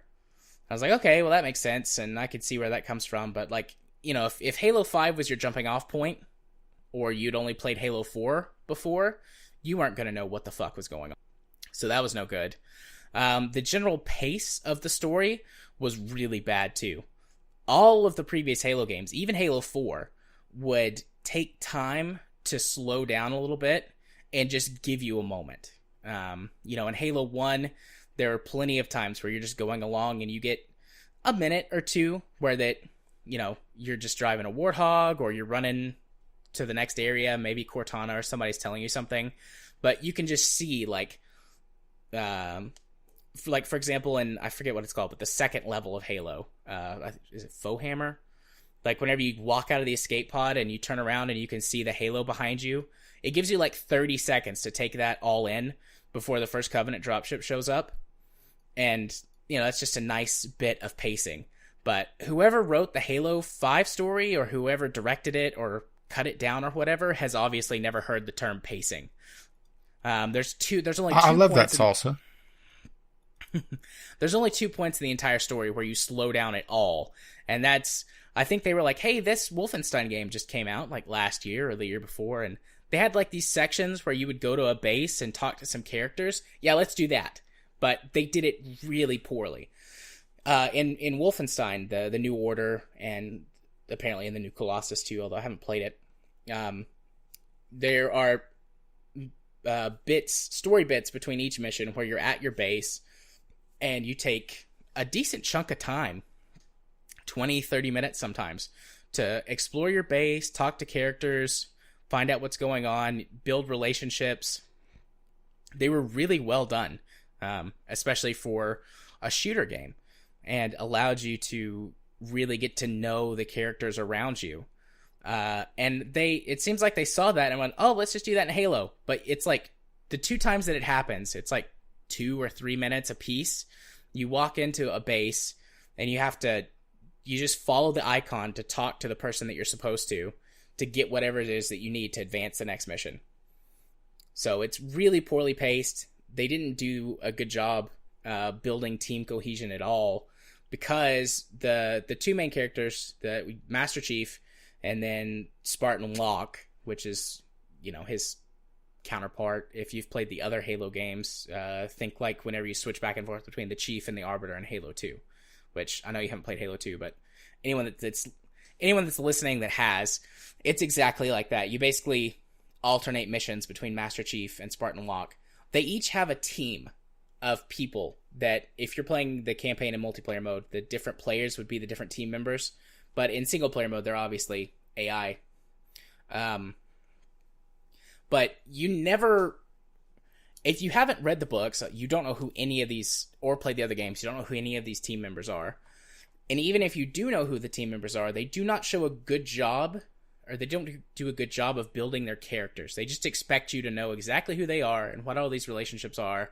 And there's a couple of moments that they attempt to do some character building, and it was really jarring. Like, it just completely falls flat, because I'm like, wait, who is this again? I only knew one of them from Spartan Locke's team, and that's just because it was Nathan Fillion's character in Halo ODST, so I remembered him, because, I mean, it's Nathan Fillion. How do you forget Nathan Fillion? And he did the voice acting and the mocap for this character in Halo 5 as well. So I was like, okay, I know that guy because it's Nathan Fillion, but apparently all these other people have been in previous Halo games too, and I don't know who any of them are. And then the Master Chief's team are all Spartans from the books, and you've never seen them in the game world before. I don't even know if they've even been mentioned before in the games, but they're all in the books. So I kind of knew those guys just because I've read most of the books. So, is there anything I'm forgetting? Poor pacing. Just, I had so many thoughts about this. Like, there were times where I was like, wow, this is an awesome Halo game. I'm enjoying it. And then there were other times where I was like, God, this is a whole bunch of bullshit. Oh, they do that modern game thing where that instead of letting you play a section, they just show it to you in a cutscene. And there's a couple of times they do it where it very clearly like wouldn't work gameplay-wise. But did you beat Halo 1? I know you didn't on your Let's Play series. Okay. Do you know? I got further along, but in the Let's Play series, but it just drug on so long, and I really hated the gunplay. Okay. Do you know what happens at the end of the first Halo whenever you drive the Warthog out of the Pillar of Autumn? Halo goes boom. Well, yeah, but I'm talking about the whole driving section. I don't know the driving section. Okay, well, at the end of Halo 1, and actually several Halo games, like this is a thing in the series, you get a vehicle and you drive it out of the map, like through the map as it's exploding, and you're just trying to be as fast as you can. Oh, that would have pissed me off so much. I hated the Warthog in Halo 1. So this has been like a thing in every single Halo game. I'm pretty sure every single one of them, except for ODST, has a section like this. Trying to get somewhere in a Warthog or on foot, and you're just, running through, basically like platforming or, skilled driving or something like that. And in this one, I'm like, okay, here comes the part. I'm going to drive the Warthog. I'm going to run the platforming or whatever. Halo style, looking forward to it just because I'm a huge Halo person. But they don't do that. They show it to you in a cutscene. And I was like, well, that's dumb. Because, like, this is one of Halo's things where you do that. And it's fun and it's silly and it's over the top and, like action movie set piece type thing. And they just didn't do that. Put it in cutscene. And then also the boss was really frustrating. The main boss that you fight several times in the game is just this dude. He's just like a big version of one of the normal enemies. And you fight him and you beat him once. And you're like, okay, that was a decent enough Halo mini boss. Let's see something a little more interesting. I'm gonna fight him again, even though it's been just 2 levels. Okay, that's fine. Oh, I'm gonna fight him again in this level. Oh, but this time there's 3 of him that I have to fight at the same time for story reasons. Okay. All right, this is getting old now. Oh, the final boss in the game. Oh, I'm going to fight 5 of him at the same time. And that's the boss of the game. And spoilers, Cortana's the bad guy, and I really hate that too. but that's a personal thing. So I had a reason to despise Cortana all along? Huh. Yeah, she's a bad guy so, in this one. Okay, I gotta ask. Even though I probably don't really care, why? Do you want the short version or the long version? Let's start short. She gets access to unlimited power, and it corrupts her. Well, that's dumb. Yeah.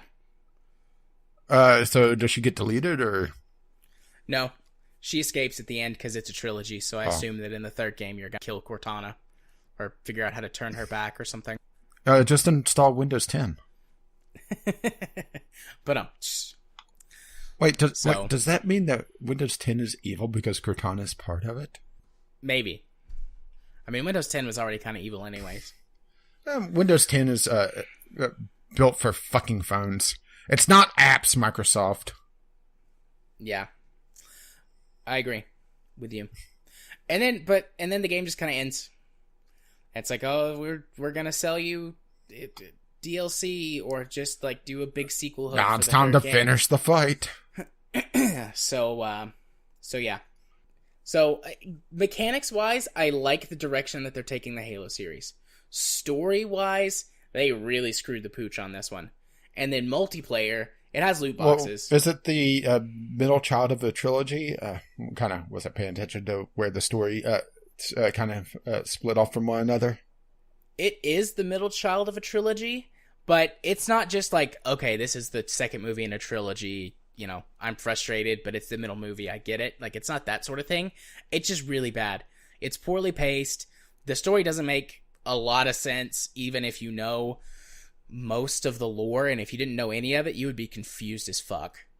And it's just not very good storytelling anyways. Well, glad I was never going to play this game to begin with. I was going to check out the multiplayer, but I forgot that it had loot boxes until I went to the multiplayer. And it was like, I had something like 40 boxes because, you know, since I played it on Xbox and I've beaten all the other Halo games on my Xbox Live profile and have a bunch of achievements. I got a ton of boxes just for like, oh, you beat the Master Chief Collection. You beat Halo 2 and 3 and, you know, et cetera, et cetera. And then I got a bunch for having Halo Wars and having beat holiday stuff. Is it power or is it all cosmetics? It's both. Ugh.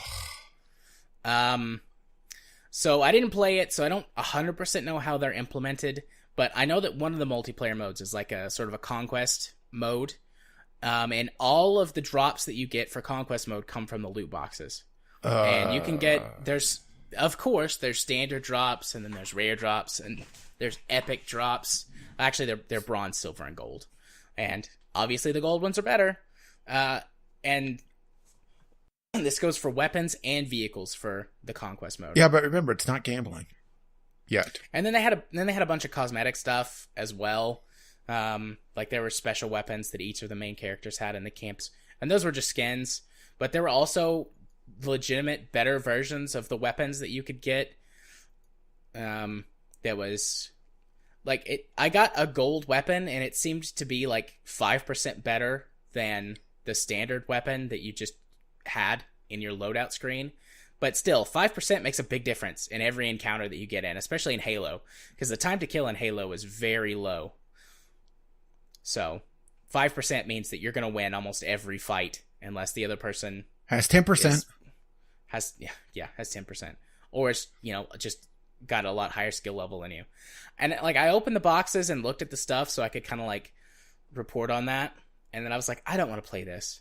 I don't want to play a game where that I'm disadvantaged, not because, you know, I'm worse than someone else or because I couldn't get to the weapon on the map fast enough, like that sort of thing, but because they have a better starting loadout than me, because they have a gold weapon and I just have the regular one. So I turned it off and deleted it from my Xbox, and I'll never play it again. Unless there's like a Halo whatever collection, I don't know, then I might pick that up. The Halo Master Chief collection. Master Chief 2 Electric Boogaloo. So yeah, those are all the games that I played this week. Yay. Well, there was also one other game you played this week. Well, yeah, but that's the Gameclub game, and I need to take a short break before we move to that portion.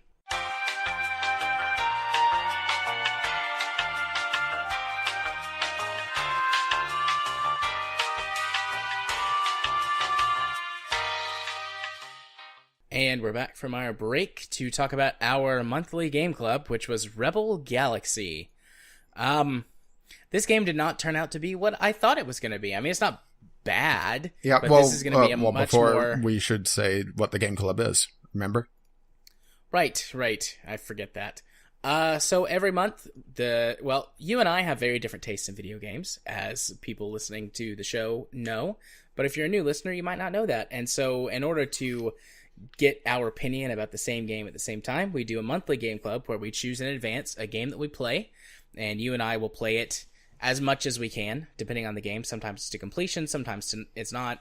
And then we come together and we talk about it, and we bring our viewpoints, our unique viewpoints into the discussion. We also encourage audience participation. It's been a while since we've gotten some good audience participation, but that's okay too. Just know that, dear listener, that you can play the game and chime in too.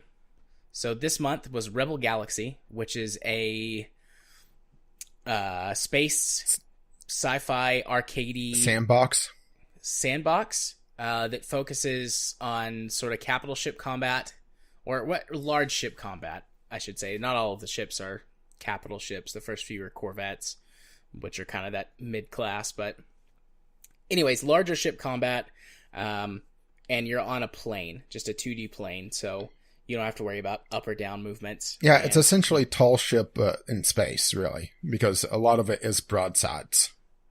Yeah. And this one, the reason that we went for it was the trailer, or the opening. It was the opening to the game, like when the game loads. The soundtrack that starts playing just hooked me. I was like, Jesus Christ, this is amazing. And the soundtrack really makes you feel very much like you're in Firefly when you're cruising around.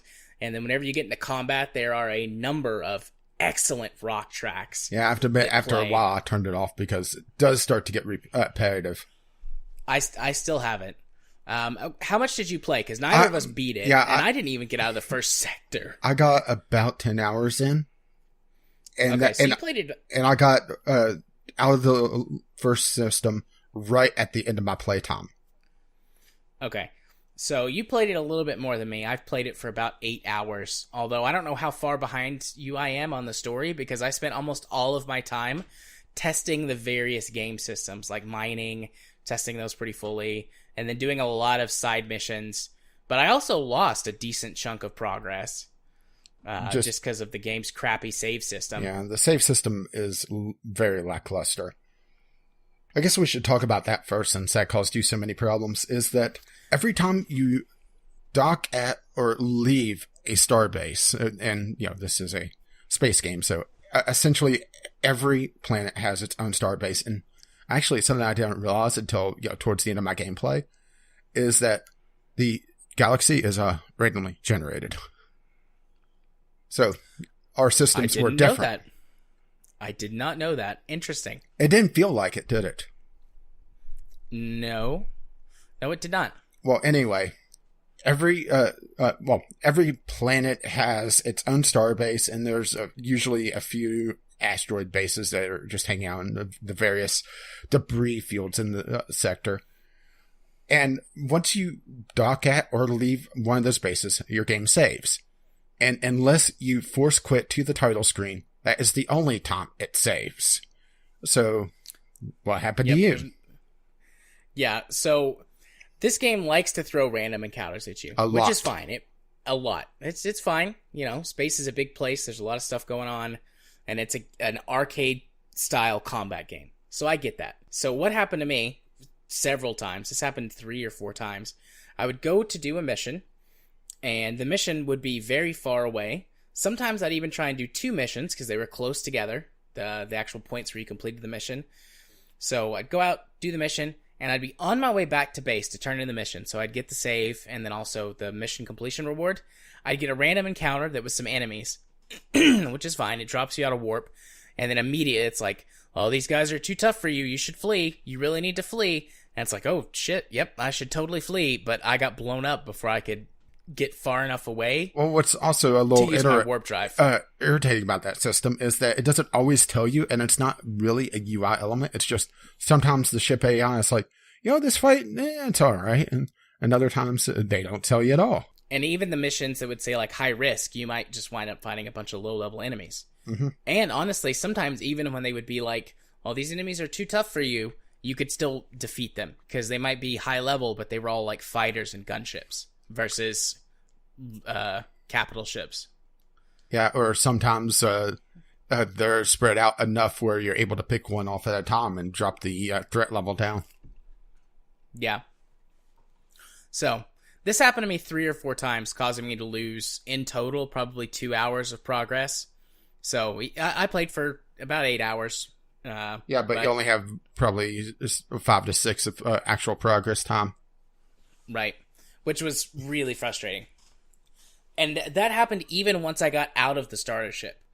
You can do a decent amount to upgrade your starter ship, and the second ship is not very expensive. It's only like, 100,000 credits? Maybe not even that much? It depends on what faction, because there's actually a few different factions, and they each have their own line of ships. Right. What were they? The militia ships? Or... Well, actually, I ended up going from one of the militia ships into one of the... I don't know what the faction is, but one of the other faction ships, which wasn't that much more expensive. Well, it had an extra turret. Yeah. Which is omnidirectional compared to the broadsides. It was weaker on the broadsides, but ended up doing more damage overall because the broadsides are very situational just because of how the game aims. Yep. There's a... Well, okay, so you can just fire your broadsides and it just kind of shoots them off pseudo-randomly. I don't really know if it aims them or not. I think it's just random. Or you can hold down right... You just have to hold down in order to do a focused aim. Otherwise, it's just a scatter shot. Right. And it's pretty, I don't know, aim assisty or auto lock-on-y. Like, if you point in mostly the right direction, and it'll do the rest. And you'll hit targets. And it doesn't matter if they're above you on the plane or below you on the plane or if it's another capital ship. I mean, I broadsided plenty of fighters as they zoomed past. I originally was using the flak secondary, but then I swapped over to a missile or a rocket launcher, a dumb fire launcher. Yeah, I was sticking with the pulse cannons because I didn't like... I still had missiles as my secondary, but my primary broadside was still energy-based. Yeah, sorry, I was talking about my secondary. Ah. Yeah, no, I used the pulse cannons the whole time. I was getting ready to swap over to the lasers. Give those a shot. Or plasma beams, or whatever they were called. Well, the mining laser actually is a lot of damage, but it's just so short range. Yeah. Yeah, I had one mining laser for a while, but the mining system in this game is not very good, so I dumped it for a better weapon and just stuck to combat. Well, it's that delay. Yeah. Well, whenever you mine, you have to have a dedicated weapon to be able to mine because reasons. Shooting an asteroid with any other weapon, I guess, just destroys all the stuff. So you have to have a dedicated mining laser to slice open the asteroid to cause it to explode into a shower of, one bit of lootable stuff. Even with the fault finder, because it didn't seem like it was doing anything. No, it didn't seem to help. I think it was just like a bump in percentage chance to get like more rewards from one asteroid, but I don't think it was a consistent more resources. But anyway, as you're shooting the asteroid, there's this warm-up time on the laser, then it starts shooting, then it feels like the asteroid actually has shields, which the indicator on the UI indicates that it does have some sort of shielding. Then it starts losing its health, and for the Mark 1 mining laser, for anything of a decent size, it would actually overheat before the asteroid got sliced. Yeah. Because of all the delays. Yep. Which is one of the reasons I didn't like it. I also don't like mining systems that are just like, you shoot the rock and blow it up. I've said this before on like Twitter, and I may have said it on the podcast, but EVE Online has got the best mining system in any game that I've ever seen. Because there's more to it than just shoot the rock, blow it up, and collect the dust. I don't recall what it is, so. For EVE? Yeah. Well, not only are there multiple different types of asteroids, which allow you to collect multiple types of minerals from the asteroids, but you actually have to set up, there are mining lasers, and you do essentially melt the asteroid and extract all of the materials from it that way, as opposed to just blowing it up. But on top of that, getting into the complexities of the system, you can set up dedicated mining vessels that can provide boosts. You have to refine the materials that you mine, and you can set up refining systems for that. It's just a much more in-depth system than find rock, shoot rock, collect minerals. And there are other games that don't quite go in that in-depth, but do a better job of it. The Starpoint Gemini series originally was just shoot rock, blow up rock, collect thing, but that system has evolved, and there are different asteroid types and different ways to mine. There's lasers, there's special torpedoes. And it was a little off-putting to shoot an ice asteroid and get gold out of it for some reason in Rebel Galaxy. Yeah. So, it just was very poorly done. It's very clearly not the focus of the game. It feels like they went, well, this is a space game, and people want there to be trading, and people want there to be asteroid mining, so I guess we'll stick those in there. And honestly, I wish that they would have taken both, not worried about either of those things, and because the commodity trading is pretty piss poor too. Yeah, it's there's really no way to track unless you actually get to this other station. Yep, at least that I found. Nope, there's no way. Yeah, at least that I found. Well, you could talk to the bartenders to get tips, but that's random. Yeah, those last for a limited time anyways, and two, I've had this happen a couple times, like, oh hey, such and such a thing is super cheap over there, so I go over there and there's only one of them. It's like, well, this is a waste of my time. Yeah, pretty much. Looked to see what random events were going on, which was a nice change of pace. It would shake things up. If there was something really cheap that wasn't illegal, I would grab it and then just hold it in my hold until I had a chance to sell it. Yeah, there was one element that I like. The economy's pretty dynamic, and piracy. So I would raid the mining ships and collect all the minerals that they were mining, and then sit on them for a little bit, and then just blow up a couple of ships anyways, just so that they couldn't take resources back to the mining bases. Then you could go back, and because they hadn't been getting any minerals, they would pay more for what you had. Yeah, see, I was never a dick like that. I just wanted to test it out, because they were like, hey, we have a dynamic economy, but the only thing that I was powerful enough to destroy, because the militia might show up if you attack a convoy, or they would have escorts anyways. The mining vessels, though, were always just completely blew some of those. Did you run with a mercenary? I did. Okay. I absolutely did. There's no reason not to. Even the cheapest mercenary that I found upped my combat effectiveness many times over. Yeah, I wish there was a way to dynamically tell him to focus on something instead of going into his command wheel in the escape menu, scrolling through, which is this game feels like it's made for with a focus on consoles, really, with just its control scheme in general, and then set him that way. And then if you set him to focus on capital ships only, well, if there's fighters around, he does absolutely nothing. Yeah, they don't have dynamic AI. If you tell them to do one thing, they will do that thing for forever and never do anything else.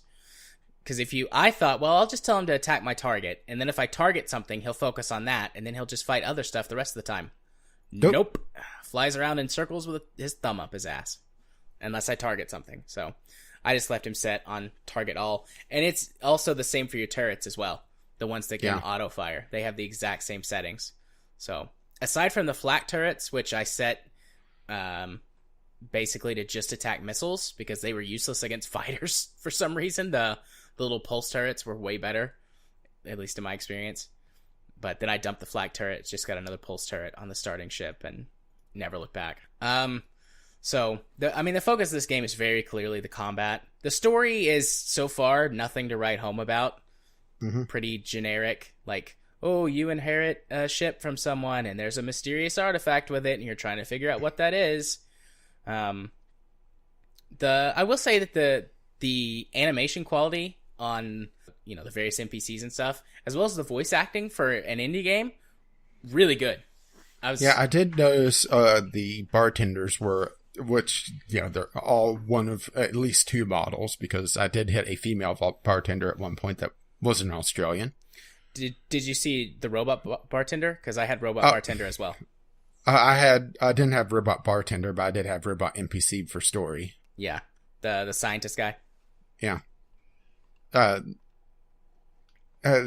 did have a couple not quite great voice acting, but passable. Really good for an indie game though, which sounds like damning with fake praise, but still. Yeah, I thought it was pretty good. I mean, it's in my opinion, it's better than older Bethesda voice acting. No, that's low bar. Fair play. Did you try any of the dynamic encounters, like different ways to solve problems in missions? Not really. So there are different ways that you can do things. A lot of combat encounters that you get into, if you're in a jam, you can hail the pirates or whoever and try and bribe them to stop attacking you. Sometimes they do, sometimes they don't. A couple of the missions that I tried had different ways to complete them. Like, there is the story mission. The scientist guy sends you to get some special materials, and he does offer two options there to just buy the material outright and mine it. Yeah, that's where I learned about mining and how, just shooting with the turrets doesn't work. Yeah, I went off mining for a little while before that. Every great once in a while, you can pick up a resource by shooting with your turrets, but probably 90% of the time. But anyways. There were other missions that gave you different ways to complete them as well. One of the missions, it was one of the other story missions too, whenever the guy shows up, and if you don't just start fighting him outright, if you actually hail him and talk to him, you can bribe him to go away, and he gives you something that you can turn into the guy to show that some of the other story missions give you choices for what to do as well. Or not story missions, the other side missions. I did a lot of side missions, guys. Just give you different ways to complete them. I mean, it's not anything like crazy. It's basically just like, oh, you can do choice A or choice B. There's no morality system as far as I know. Mm-hmm. But, it's like, be a good person and don't go blow up the civilians. You can go blow them up for easy whatevers. So just little things that you could do. Different, a little bit of variety. Although I never, bribed anybody, except for when I got into trouble. I would try and hail and bribe. I had one pirate that took my bribe and then killed me anyways, which makes sense. It's a pirate. But I was like, oh, that's interesting. Games don't usually do that. Usually if you give them the bribe, they go away. But yeah, and you could do that as well on the flip side of things. Yeah. As a matter of fact, there's a story mission where you could do that. Yeah. So, but otherwise, yeah, I mean, the combat is where this game really shines. But honestly, it's pretty repetitive. There's not a lot of variety to it. You can... Well, you do unlock a new type of mission in the next sector. A proper escort mission. Okay. And I have to say, be glad you didn't play that. Because, the main problem with it is that because it's procedurally generated, which after the fact, it's like, oh, this is why it's a problem. There's no such thing as let's go back to Freelancer. The way Freelancer worked for long distance travel in the system was via trade lanes for the most part, and then essentially sublight travel past that. Well, because there's no trade lanes in this, and they don't really have a set trade lane in this, you could hit asteroid belts all over the place. Well, the couple escort missions I tried, you meet up with the guy, you sync warp drives, which sounds a lot dirtier than what it actually is, and he goes off. Well, because he's just trying to go from point A to point B, he may run into an asteroid belt, and it drops you out of warp because you're too close to a stellar mass. And so it drops you out of warp, you have to resync, he flies a little bit, starts again, oh, he hit something else. Oh, now there's a pirate encounter. And it's just very, very frustrating. But there's, it's the pathfinding that's the real problem, because any ship that you get too close to will drop you out of warp. Any asteroid you get too close to drops you out of warp.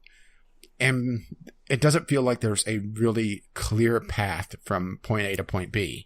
Nope. And other things will drop you out of warp too, other than just that. Like, one time I was speeding along, it's like too close to stellar mass. I'm like, there's no asteroid or anything. It drops me out of warp, and there was the remnants of a space battle, and there was a ship hull in my path. And it dropped me out of warp for a ship hull. I was like, screw you, game. That does explain things, though. I mean, I didn't realize it was procedurally generated. I just thought there were random asteroid fields all over the place, and I was like, what are the devs doing? At first. Like, this is kind of annoying, because every few, I mean, you can't get from point A to point B anywhere without flying through an asteroid field or a debris field. Until you start really exploring the map and seeing maybe there's a gap somewhere. Yeah. And it does at least label where asteroid fields are on the map. But it does feel like there's a severe problem with just be able to navigate in general. And also, battles feel very clusterfuckish. Yeah. There's no way to really see what's going on around you. And I ended up hitting a problem with one of the story missions that you didn't encounter, where you're actually rescuing your aunt. You actually rescue her very early in the story. That's good. Well, in order to do this, you team up with a militia member, and you have to destroy shield generators around the space to be able to start firing on it. Well, shield generators are hidden throughout the area. Yeah, there's 3 of them, of course, because it's always 3. But also, if the militia blows up, that's mission failed, and you have to start again. Well, there's no way to really keep track of the militia members' health, and it's tough to find the shield generators already because they're hidden in this asteroid field, or at least my version of it. It was hidden in this asteroid field around this space station, which is actually smart for the pirates, but still. So I ended up failing twice. Both times I failed. I was still perfectly fine, but once, the militia member just flew in and pretty much blew up immediately. Second time, one of the pirates tried to fly too close to the station, clipped it, and the militia member saw it was damaged and went in and got blown up. So it was a little frustrating. So I ended up just putting it off and just building up my power, upgrading to another ship to have more omnidirectional fire by having another turret slot and decreasing my broadsides. Which, even the broadside, I don't like how they handled the camera for the broadsides, because they lower it whenever you're aiming, and you can't really tell unless you're using the audio cue, but there's so much noise going on in space, ironically enough. It's hard to hear, okay, I'm fully charged, or even to see if I'm locking onto something, if I'm trying to aim at something above my plane. Well, there's an article, or not an article, on the reticle, it tells you how charged your shot is. I didn't really run into, although this could be part of the procedural generation too, if I've got a different, background than you do. Possibly. I didn't have any problems seeing it, except when I was in, those nebula clouds or whatever. Don't know. Well, I'm trying to talk about the actual aiming, not how charged I am. Right. For the most part. And I really hated the lock-on feature, because there was a couple times I tried to lock onto a ship that was badly damaged, and it kept saying, no, you should fire at this one.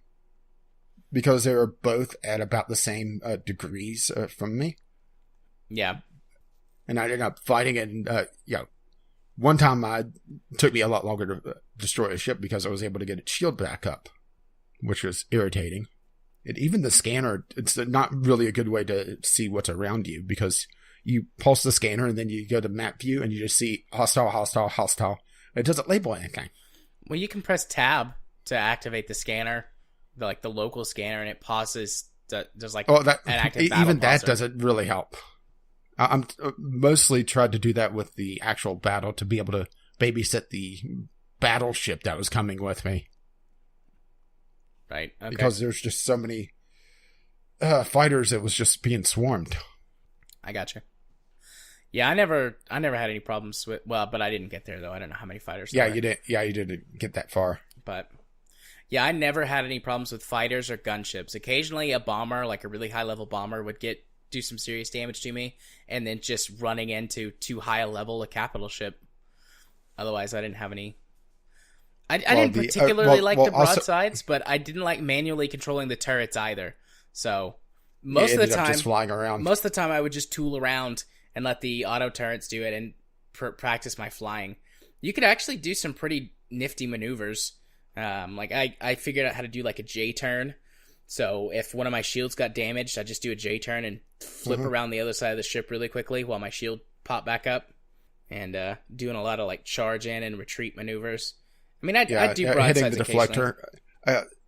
I did get, well, my other issue is that the game team seems to really want to rely on the AI telling you, missiles inbound or, collision warning. And from, at least with my setup, the camera felt very sluggish, so I couldn't keep an eye all around me outside of what I was actually focused on. So there was a couple times that I had an enemy capital ship cut in front of me, and it didn't say collision warning until I was actually hitting the damn thing. Yeah. Ramming is pretty effective, though. Pop your deflector before you ram, because the deflector makes you invulnerable for a few seconds. Yeah, for a set amount of damage as well, but also there's deflectors that increase the amount of ramming damage you do in the next sector. Nice. Yeah, it feels like they have the hook with the soundtrack and everything, but then the first sector isn't nearly as good as it should be. Yeah, they also throw in a few other flavors, like the annihilation missions. Go carry this bounty, that sort of thing. Yeah. They start throwing in swarms of fighters to take care of. And I'm talking, a dozen fighters. Which could be interesting for, a capital ship. Yeah. How do you feel about the ship designs? I really like the ship designs. They're very diverse. I did too. There were a lot of different ones. There's some that feel very sleek, very, I guess you would say like modern sci-fi. Then there's ships that feel very like 1950s sci-fi. And then there's like some really messy, like look like they're built out of garbage ships, but are, they look... they look like the Mad Max of spaceships, I guess, is the best way to say it. They've got some of really the ships good are designs. some of the bigger ones are just nice and chunky. Yeah. I feel like real capital ships. The dreadnoughts. Like, I looked up all the ships in the game. There's 20-something ships that you can play. In the second sector, I was starting to see the option to buy them, but they get expensive quickly. I mean, I'm talking several million credits. Yeah, in my first sector, I had a couple of destroyers that were purchasable that were like 3 million, 4 million credits apiece. And like the first... I didn't have any of that, but once I got to the second sector, I got the destroyers and the battleships and that sort of thing. Yeah. So, good ship designs. They were very impressive looking. Good sound design as well, beyond just the soundtrack. There's a wide variety of sci-fi noises, I guess, is the best way to say it. A lot of pew-pew. Lot of pew-pew. And that's good. That's what you want in this, is a lot of pew-pew. A lot of really high-quality particle effects and explosions, which is good. Good for the pew-pew. So, is there anything we haven't covered? Oh, trying to think if there's anything really... did you ever try it with a gamepad? I didn't. I did. It says that it has full controller support. I think. Let me go double check that. Yeah, it says full controller support, but it felt weird. Like I had to use the mouse to do things sometimes too. Like controlling the ship was fine with a controller. It didn't really make anything better or any worse. But I also didn't have that laggy camera issue like you did. Yeah, it just felt so sluggish. I assume it's just because I had my mouse sensitivity a lot higher. No, I tried that. I tried that. I turned it all the way up, and it still felt sluggish. Okay. Yeah. Maybe I'm more sensitive to cameras than you. Maybe you are. It also could be because I wasn't focusing too much on the actual broadside aspect. Like, I was more of an opportunity. Like, oh, a ship flew past me. Let me see if I can hit it real quick. And I was mostly just piloting the ship. And when you're not zoomed into the broadside camera, it's a lot faster and more responsive. Yeah, and every time I would switch to mining mode to shoot an asteroid, it kept saying, you should switch to broadsides to be able to see more. I'm shooting a fucking asteroid here. I hate is there any way to turn off those help icons? Because I think every there time I is, would but- drop out of warp, it would be like, you don't have to manually drop out of warp most of the time. But actually you do, because the fucking detection on the warp is terrible. It drops you out of warp for a half a spaceship hull and randomly, but if you want to drop out near a space station, unless you fly directly at it, you're just going to zip right on by. Yeah, you drop out of warp in the space station. Yeah. In dock. I actually had that happen once, because if you get too close, it auto-docks. Yeah, that has to be disconcerting for the space station crew. Where did this ship come from? Well, he just came straight out of warp right in here. Yeah, that's the Ace Ventura style of docking. Yeah. Or do you remember the second Ace Ventura movie? I do. Where he parks. Yeah. Yeah, that's... I'm trying to think if there's anything else I want to bring up. Any more points or any questions? Overall, did you like it, dislike it? I liked it for the most part. It's clunky. It's definitely not designed for PC in mind, at least in my opinion. Just with how you have to handle like little things like cargo management. Well, it's I don't know if it was originally released for PS4 or if it was released at the same time as PS4, but it is on PS4. So yeah, it's definitely focused on the PS4 release because damn, and that probably makes sense now why some things require the mouse because touchpad. Yeah. Oh yeah, that makes sense. Actually, that makes a lot of sense. It probably would work better with my Steam controller. Now that I think of it, I'll have to give that a shot too. I do want to finish it. I mean, I love space games. The combat in this is phenomenal.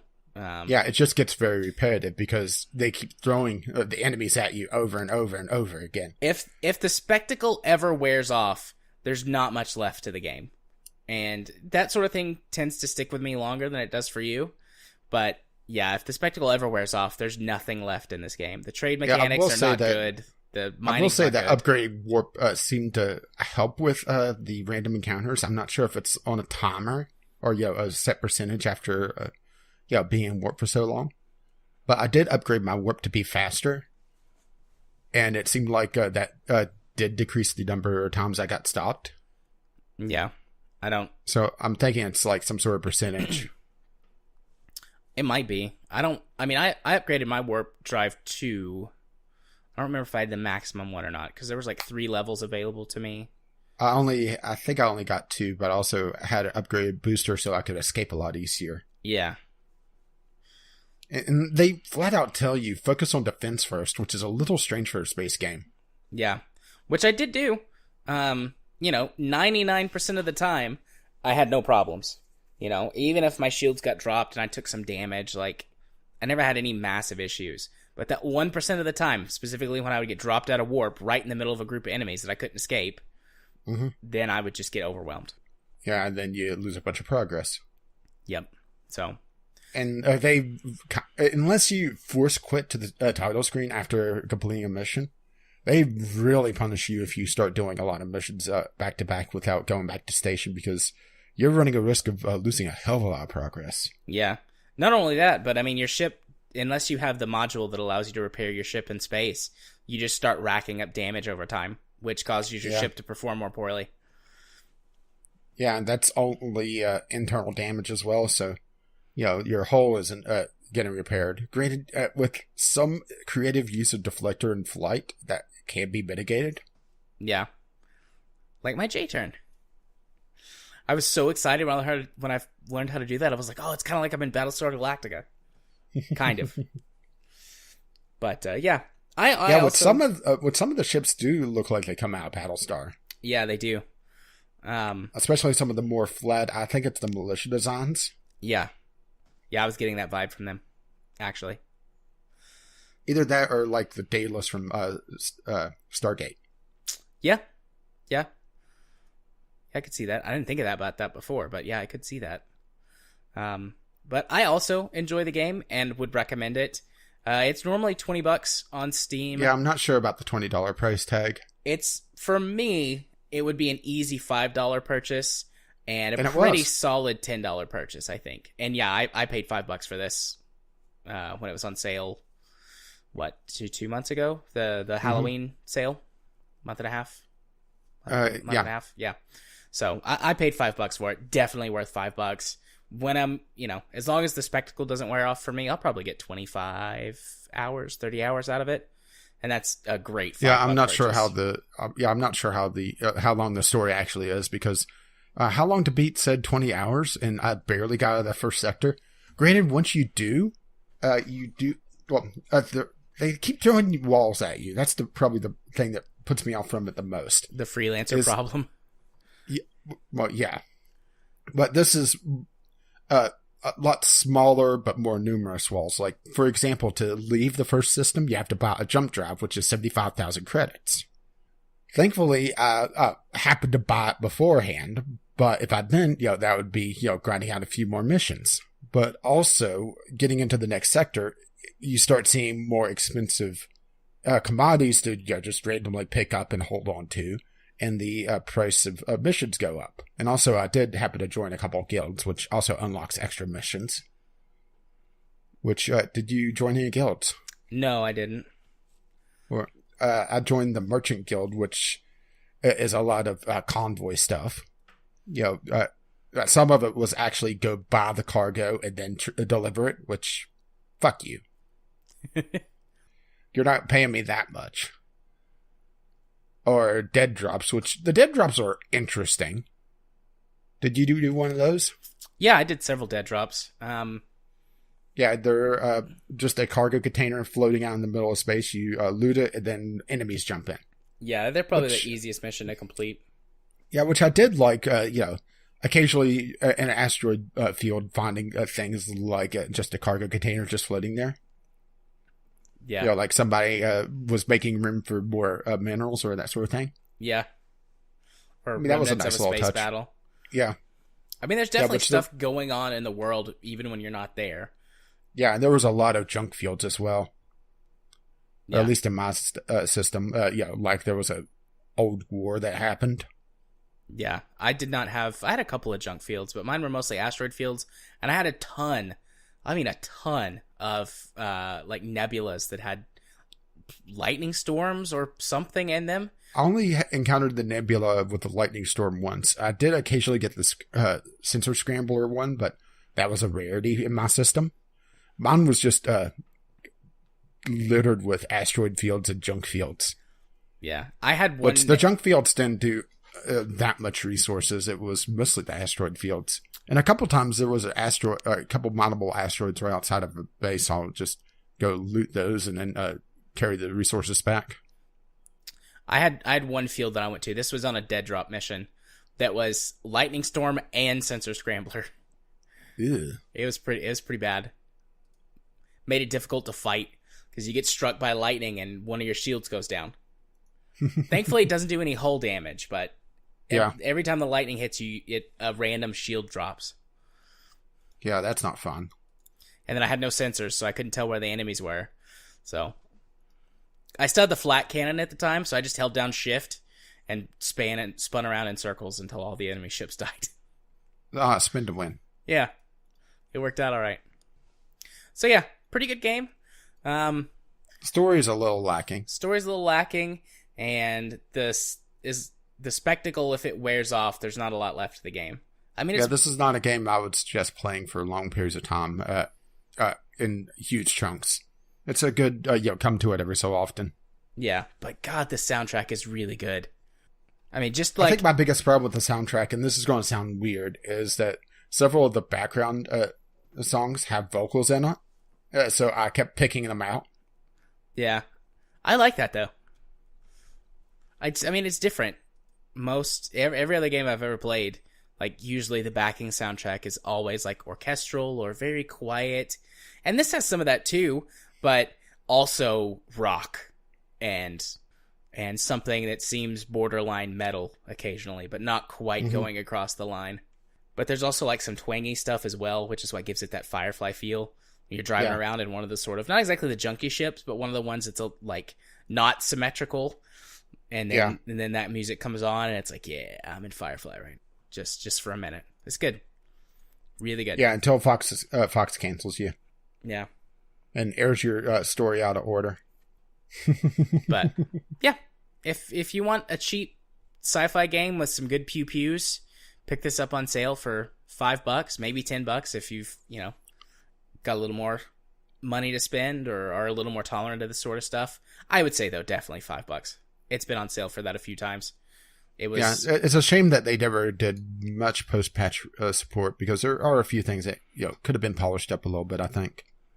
Yeah. So that is that. Which means that it's time for us to announce what our next month's Game Club is going to be. And this is a good one. You people out there, particularly our longtime listeners, better contribute to this one, because we're doing Kerbal Space Program. Speaking of asymmetrical flight. Yeah. The game that started it all. It's been at least a year since I've played. And about that as well. Yeah. So, I mean, we're both gonna do mods. We're not gonna do the same set of mods, I don't think, because you use more than me. But the general gist of the gameplay is the same, unless you do a lot of really crazy mods, which you might. But we can still talk about it, and you're free to use whatever mods you want to as well. It might be nice if when you write in your letters to your listeners, several of you I have in mind, and you know who you are. Are you going to be poking people? Yes, I am. It would be nice if you submitted your mod list, but you don't have to. Or at least the major ones. Yeah. Yeah, and we will do the same. We'll list maybe our biggest, most important mods, because I've got a few that I know are going to be on there. And then the others, But yeah, we're going to be doing KSP next. So that will be our December Game Club, which might actually be in January, just because of holiday timings and family travel, particularly for me. But we'll figure it out, and we'll announce it. Yeah, we'll figure it out. Yeah, we'll figure it out. Isn't the last Tuesday of the month the 26th of December? Yes, it is. It is, and I'll be on a plane that day, so may have to. The next Tuesday would be the 2nd of January. Yeah, we might do it then. I don't know. We'll figure it out. We'll talk about it later. Figure it out. Anyways, on to our first sort of news topic. Just the absolute mess that is loot boxes. Well, more so than usual. Yeah. Because, wow. Yeah, initially, I think last week we said, we're going to have a good topic to talk about on the show. And I mean, it is a big, good topic that needs to be discussed, but there's been so much that has and is currently happening on this whole loot box thing. Yeah, multiple governments investigating, people wanting regulations. Kind of funny that the ESRB hasn't said a fucking thing lately, hasn't it? Yeah, kind of funny. We have, 7, 8, 10 links? It's hard to tell. It's a mishmash down there. But there's also, one of the late ones that I added was how EA's was talking about how they had to use this system because they didn't want to put cosmetic microtransactions into Star Wars because of canon reasons. Because, yeah. I was actually taking a drink of my water when you said that, and I hadn't heard that. That was a real reaction from me. Choking on my water. Chief Financial Officer says faithfulness to Star Wars canon prevented a cosmetic microtransaction model for Star Wars Battlefront 2. Right. But it allowed loot box gambling for literally everything else. I mean, sure, I do understand not putting Darth Vader in a funny hat. But just for one, how many variants are there on Stormtroopers? A lot. There's a lot of different Stormtroopers. How many variants in outfit did Luke go through in the trilogy? Several. I don't know how many, but if I sat down, I could probably tell you. But no time. I mean, Darth Vader's pretty much the only constant, to be perfectly honest. Because... Actually, Darth Vader has got a couple of different suits. Those are more from the extended universe, but he does have some different suit types. Well, remember, I've only really watched the movies. That's fair. In the movies, he's only got, I think, 2 different suits. And one of them is different from, is it Return of the Jedi? I don't know. There's a difference. It's very subtle. Yeah, it's a subtle difference. It's just like a very slight change to the helmet design. But yeah, something that you really wouldn't notice unless you're looking for it. But yeah, I don't think anybody was calling for a Hello Kitty Darth Vader. I am now. Give me that Hello Kitty Darth Vader. But yeah, there was options. Yeah. And I'm not joking that somebody actually did a Hello Kitty Darth Vader ages ago. And I am linking it to you in just a moment. Oh, good. I can't wait to see this. Where are you, Skype chat? There you are. Give it to me.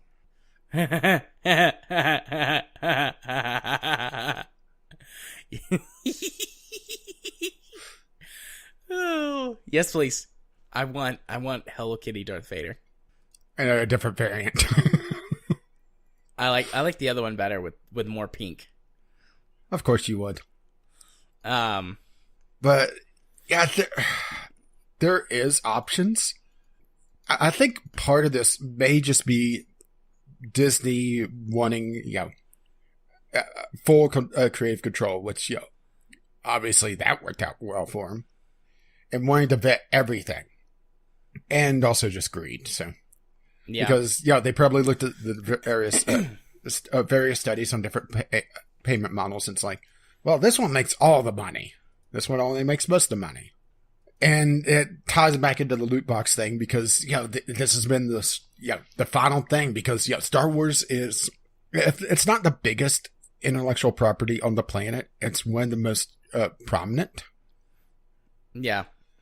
And it's gotten attention of a lot of people that it wouldn't normally. And it's been in non-gaming news circles. And granted, some of it is just people saying, well, the gamers are upset because they have to pay more, but they don't really understand what that means. And what's also funny is that there's another link, and I'm just making the show notes even worse if I include all of these. How there was an analyst talking about how gamers should pay more, that it's still the best bang for the buck entertainment-wise. But if you start following this guy's trail, it turns out he works for EA. Nice. Oh.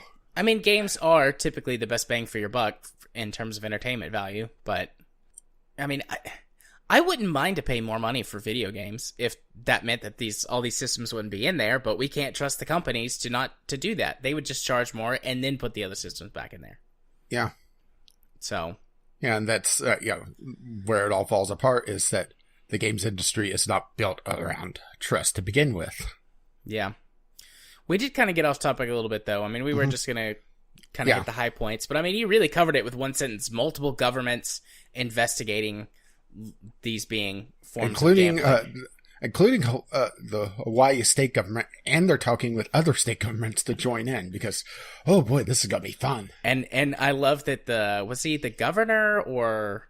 I'm not sure who he was, but he was talking about how it's a trap. Yeah, he called it, it's a trap. And the internet collectively went, but yeah, it's pretty crazy. Australia's already said that they think they are gonna. Words. Australia has already said that they are gambling and they're putting it forward to their whatever committee or commission that handles regulations for that sort of thing for them to do. Like, the preliminary findings found that it was gambling, and they're moving it up the chain to the next level. And Australia is one of the countries that's most known for censorship. It and Germany, really, for, well, not censorship, but having, government already controlling, or having government run regulations and rules for the games industry. So there's no surprise on that one. And we'll see how that turns out for Australia. But yeah, this is, things are getting crazy. Yeah. I suspect what's going to happen over the next few months, 6-8 months, maybe a year tops, is the governments that are already have good consumer protections and already have government regulations around entertainment industries are going to come down on this hard. And it's not going to be pretty. And it's not going to be pretty for them. And then in places where the industry, polices itself. U.S. Yeah, the U.S. and some places in Europe and North and South America. The Americas, and then a few places in Europe, really, where the ESRB operates. We're going to see them scale back loot boxes. I suspect they're going to go full cosmetic for loot boxes, so that they still keep that monetization method, but they say, oh, no, it doesn't affect anything. It's only cosmetics, which we all know is bullshit anyways, but it'll be enough that the government doesn't step in and do anything. Mm-hmm. I'd say that's the most likely scenario. I mean, anything could happen, but that seems most likely, especially with our current government here in the States. Yeah, which is disappointing, but I'm still shocked that the ESRB has been completely silent, because they are the regulation, or the body that's supposed to regulate to keep the government out of it, and they've been completely silent. Yeah, there was a new group that popped up that was saying that they were going to take over for this, but there's some evidence to suggest that it's a person or a group of people actually just trolling.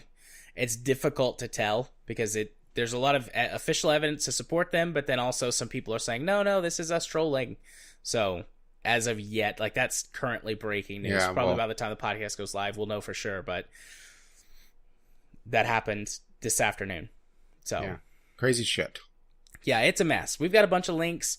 Who knows? There might be some more in there by the time the show goes live. If you really want to dig into this, and when we have sort of some concrete things to talk about, we'll probably do a postmortem of this on the show. But otherwise, hopefully it's not a postmortem of the industry. Yeah. But there's just so much stuff going right now and so many things changing. It's just difficult to do a good solid topic on it. We'll keep you posted as things go, but for now, that's probably the best that we can do. All right. Well, should we do a nice light topic, or do we want to quickly move along to Community Corner? Yeah, we've got a hard out tonight in exactly 1 hour from. Let's do the Golden Joysticks. Let's do it. Okay. All right. So the Golden Joysticks were announced. The winners were. Pretty much right after our last podcast, and this is gonna be a nice little bash on the industry, I think. So I haven't looked at the winners. I didn't look that up on purpose because I thought we might talk about it on the show. So what I've done is I've opened a link that has the nominees, and you said you were gonna ask me what I thought won the categories. Yeah, I'm just gonna go right down the list of the winners here. And it's so nice that the site blocks the video when I have an ad blocker on. That's lovely. So the first category here is the Ultimate Game of the Year. Oh, good. They're not in the same order as they are on the nomination. Of course website. They're not. Ultimate Game of the Year, okay? Yeah, it came down to Assassin's Creed Origins, Destiny 2, Dishonored 2, Horizon Zero Dawn, Monument Valley 2, which wasn't even fully out when this was... these nominees were posted. Persona 5, PlayerUnknown's Battlegrounds, because, early access game. Resident Evil 7, Super Mario Odyssey, or The Legend of Zelda Breath of the Wild. Okay. There's several good games on this list. There's a lot of garbage on there, too. For my money, it's going to come down to Zelda, Mario, and PUBG.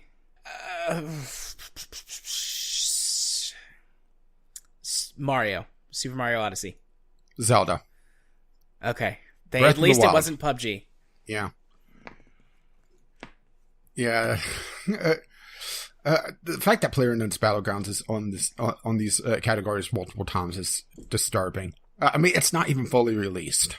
Yep. I'm sure it won something. I'm sure it did.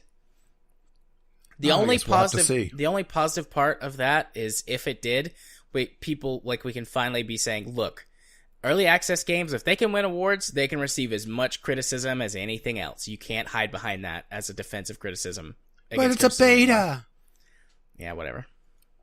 Okay, so next up on this list is handheld mobile game of the year because that's fair to put those two together. The nominees are Dragon Quest, was that 8? Journey of the Cursed King? Yep. Ever Oasis, Fire Emblem Heroes, and that's actually the reason why I checked it out, because it's like, yeah, I'll check it out if it's on the list. Frame 2, which I've never even heard of, Hidden Folks, Milkmaid of the Milky Way Galaxy, which, that sounds like an anime booby game if there ever was one. It does. It really does. Monument Valley 2, Old Man's Journey, Pokemon Sun and Moon, and Super Mario Run. I mean, it had to be... Sorry. I was saying there's only a couple of these that are actually proper, handheld games. The rest are mobile. Yeah, I was going to say, it has to be Pokemon, right? Pokemon won, didn't it? Yeah, Pokemon. Okay. All right. The world is still spinning. The universe is fine for now. Don't worry. Things will go off the rails soon enough. Okay, so next on my list is the Nintendo Game of the Year.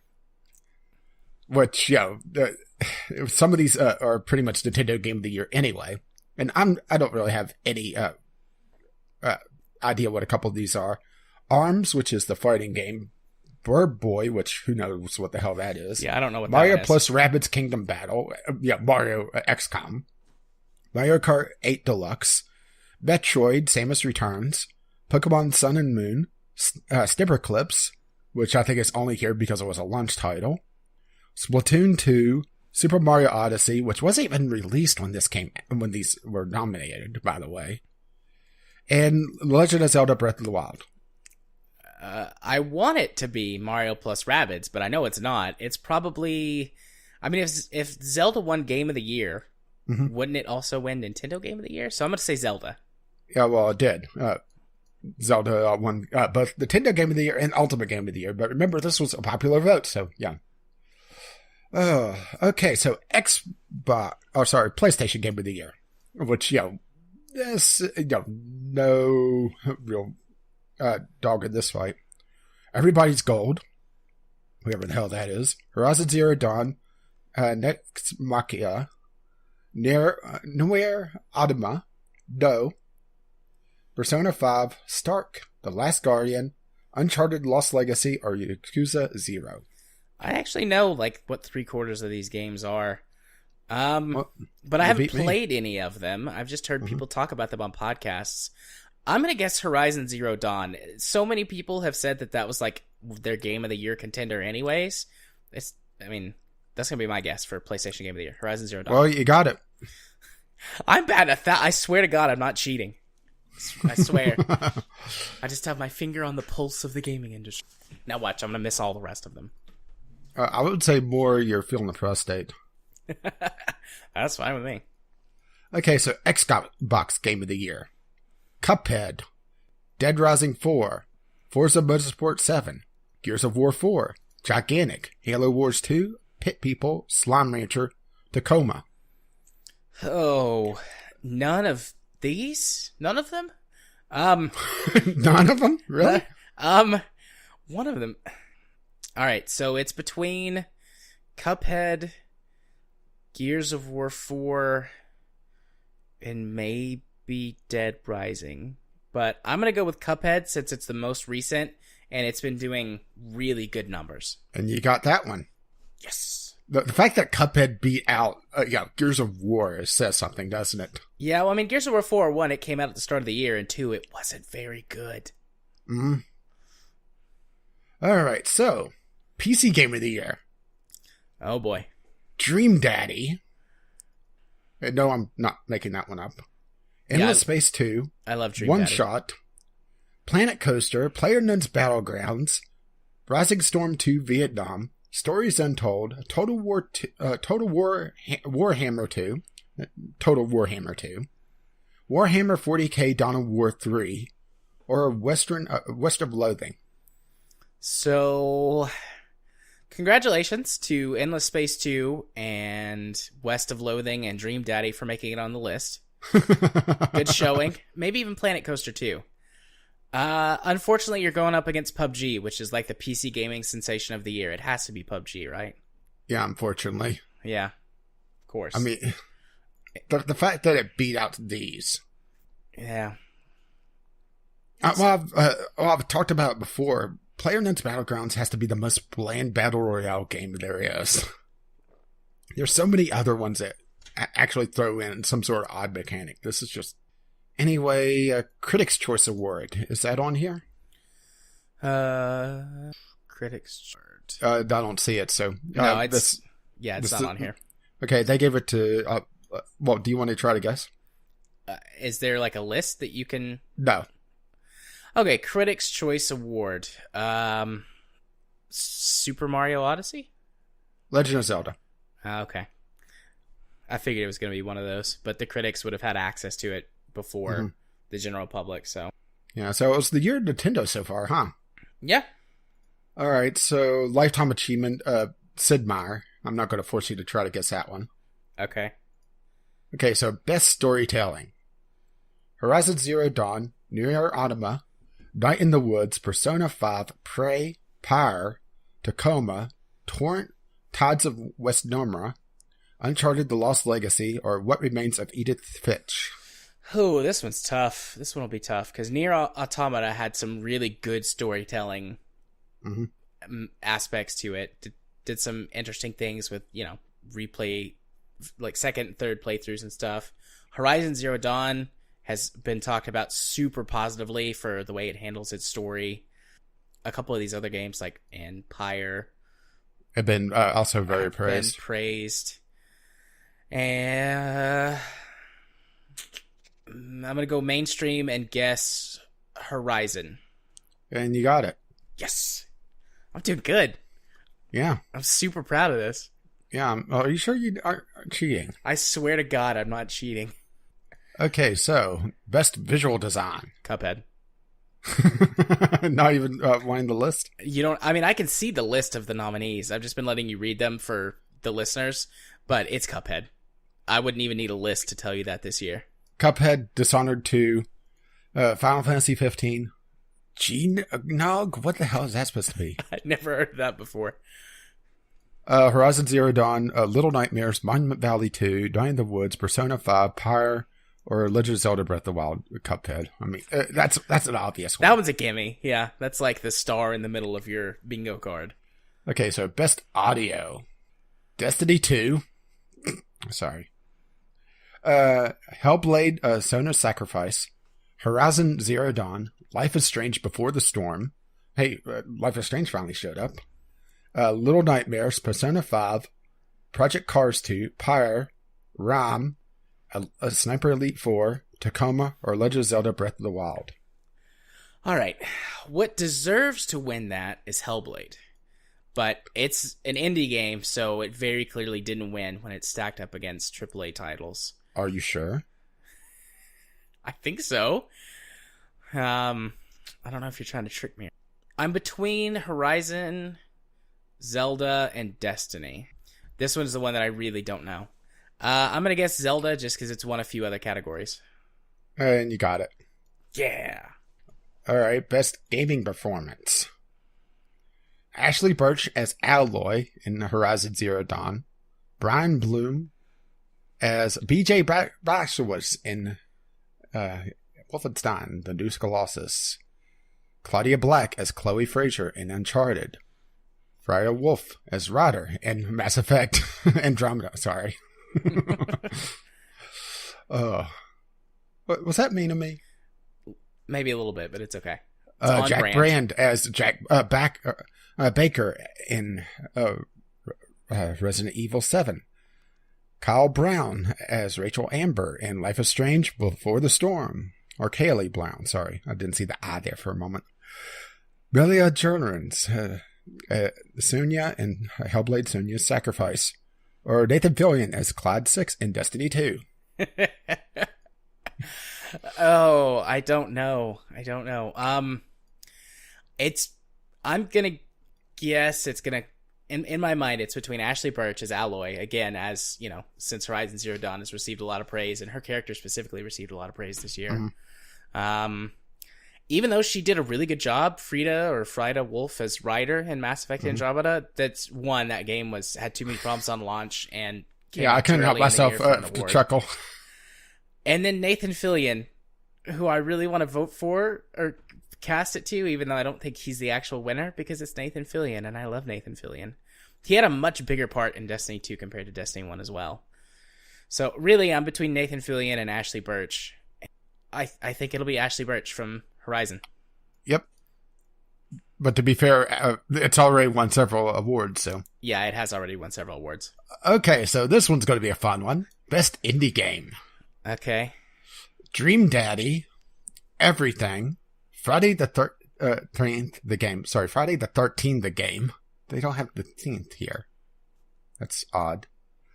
Night in the Woods, Pyre, Slime Rancher, Stories Untold, Tacoma, Tumbleweed Park, or What Remains of Edith Finch.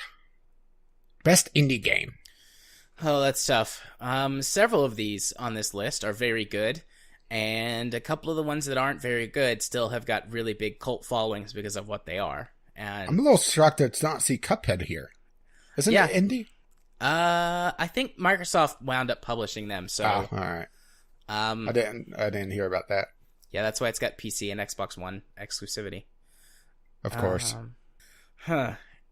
Friday the 13th wasn't a good game, but it has a super huge following because it's Friday the 13th. So that's a contender in my mind.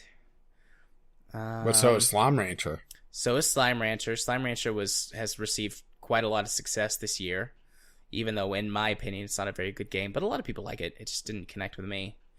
Dream Daddy has been the most recent indie darling because of what it is. And also who produced it. Yeah. I think recency bias is going to give it to Dream Daddy. And you would be wrong. Ah, my first one wrong. Okay, so what was it? Friday the 13th, the game. Shit. That was my next choice. But I went with my heart. I wanted Dream Daddy to win. Okay. Okay, best multiplayer game. Absolver, Battlefield 1, Destiny 2, FIFA 18, Friday the 13th, the game. See, they gave the 13th there, but not there. Injustice 2, Lawbreakers. Oh, sorry. Nidhogg 2, PlayerUnknown's Battlegrounds, Pro Evolution Soccer 2018, or Splatoon 2. That is a tough one. I suspect it's probably between PUBG and Battlefield 1. But FIFA's a huge series that might have just received some bulk votes anyways. But Battlefield 1... And also the Nintendo bias as well. Yeah. I don't want it to, but I think PlayerUnknown's Battlegrounds probably won this one too. Yeah, because it's a popular vote. Okay. Oh, I thought you were guessing it. Well, yeah, that's what I was going to guess. If not, my second guess is Battlefield 1. Okay, so Studio of the Year, and some of these I don't recognize. Arcane Studios, Balsky Productions, Creative Assembly, Guerrilla Games, Machine Games, NetherRealm, Ninja Theory, Nintendo EPD, PUBG Corporation, Platinum, or Rebellion. Oh, Jesus. I don't know. I have absolutely no clue, because some of the studios, I don't know what games that they have made. I'm just going to say Nintendo. And that's the obvious one. Yeah. Yeah. Yeah, that's the obvious one. I mean, people always vote for Nintendo. Yeah. All right, best VR game. Okay. Dead Effect 2 VR, Farpoint, Gnog. Sorry. Gnog. I have no idea. What am I supposed to pronounce that? GNOG? Gnog. Resident Evil 7, Res Infinite, Robo Recall, Super Hot VR, Star Trek Bridge Crew, Stayak, Thumper, and Wilson's Heart. But remember, it's Wilson's Heart, not House's Head. All right. Resident Evil 7 was called by many the best VR experience of the year. Earlier in the year. But then things like Star Trek came out. This is another really tough one. Many of these I haven't heard of either, so I don't even know. My guess is going to be Resident Evil 7 with Star Trek Bridge Crew as the second. And, well, you got first place at least. Okay. So Resident Evil 7 won. Good. All right. Should I just go all the esports stuff and just name it off? Yeah, I don't know. Except for the esports game of the year, because that would be a fun one. Yeah, I don't know the play or the team or any of that shit. Achilles and Lunatic Ha, whatever the hell those are, for play of the year and team of the year. So, esports game of the year. Oh boy. Call of Duty Infinite Warfare, Counter-Strike Global Offensive, Dota 2, FIFA 17, League of Legends, Overwatch, Rainbow Six Siege, Rocket League, Smite, StarCraft 2. Alright, I can tell you it's not going to be Smite. I can tell you it's not going to be Infinite Warfare. And beyond that, actually I can also tell you it's not going to be Rainbow Six Siege. But beyond that, I don't know. StarCraft 2 had a big downturn this year. So I'm going to guess not them. But, I mean, StarCraft 2 is still a juggernaut, so maybe. Rocket League seems to have picked up a lot of popularity this year. And, I mean, it was already popular, but it's just grown this year. Mm-hmm.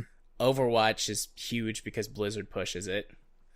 League and Dota are both giants. I don't get FIFA, but, again, FIFA is super popular in Europe and pretty much everywhere else in the It is technically, well, outside of Rocket League, the only esport here. Yeah. CSGO is also a juggernaut, so... And that has Valve behind it. Yeah. I mean, this is just 100% a guess. I'm going to go with Overwatch. And you got it. Nice. Okay, so should I just give you a best streamer broadcaster? Actually, I know most of these. Okay. So Hannah Rutherford, Jack something. Jack Scott. Sorry. It was taking me a moment to pick out the middle one. Jupiter Hadley, Markiplier, Maximilian Drude, Polygon. Sorry. Waypoint and What's Good Games. As far as I know, Jacksepticeye is the biggest one on the list, which probably means him, but I want What's Good Games to win it. And you would be wrong on both counts. Okay.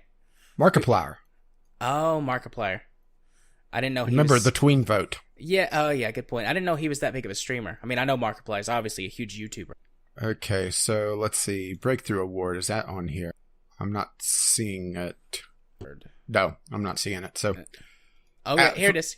Oh, it is? Yep. Oh, at the very bottom, probably, right? It's next to the PC Game of the Year. Breakthrough Award. Although I don't know who many of these people are.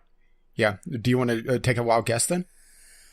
Just going down the list. Ashley Birch, Brendan Green, Cavalier Game Studios, Game Grumps, John Sparrow, Infinite Fall, Melania Jenkins, Nick Popacek, Nina Freeman, and Smack Games. Smack Games. I mean, I don't know a lot of these. The only one that I know of that's like new-ish this year is the person, Ashley Birch. She's the head or the founder of What's Good Games. So I mean, she's the only one I know, so I'm gonna go with her. Yeah, and that's it. Oh wow, sweet. Way to go, Ashley. Ashley. The fact that, I mean, Breakthrough though, really? Yeah, I mean, I know like Game Grumps but I mean, Breakthrough on them. Game Grumps have been around for forever. And let's see, Hall of Fame is not listed. So, Hall of Fame, Final Fantasy went into the Hall of Fame. It makes sense. Which Final Fantasy? 7? No, it just says Final Fantasy. Oh, okay. So, either the very first or the series. So, the Most Wanted Award. Yeah. Not on here? Yeah, it's on here. Beyond Good and Evil 2, Call of Duty World War II, because, games that are now out makes sense. Death Stranding, Far Cry 5, God of War, also known as Dad of War, Metro Exodus, Metroid Prime 4, Ooblets, Red Dead Redemption 2, Sea of Thieves, Spider-Man, Star Wars Battleground 2. Sorry. And The Last of Us Part 2. I have no idea. I mean, obviously I'll make a guess. Let me sit here and talk myself through a couple of them. I mean, Call of Duty World War II and Battlefront 2 have both came out. So did Last of Us Part. Wait, no, it didn't. No, it didn't. I'm thinking of the whatever the DLC was that came out for Nathan Drake, Uncharted. Death Stranding. People are were really clamoring for that earlier in the year just because of the matchup there. Mm-hmm. Far Cry 5. Did that come out? No idea. I was just seeing what Ooblets is because I don't recognize the name, but that's from Double Fine. I mean, I'm going to go with what I think should be called the rule of Nintendo and say Metroid Prime 4. And wrong. Okay. Last of Us Part... Oh, sorry. Okay. I was going to say I'll make a second guess, but that's fine. Last of Us Part 2. Yeah, my second guess would probably been Red Dead Redemption 2, so I got it wrong twice. Yeah. And let's see, the last one... sorry. Next... Well, there's one other one, but yeah. The Still Playing Award. Okay. Yeah, it's here. Yeah. Diablo 3, EVE Online, FIFA 17, Final Fantasy 14, Hearthstone, Minecraft, Overwatch, Pokemon Go. Does that count as a game? Sorry. Pro Evolution Soccer 2017, Rocket League, The Elder Scrolls Online, and World of Tanks. Based on the games on this list, it's probably between Minecraft and World of Tanks, just because of how popular they are.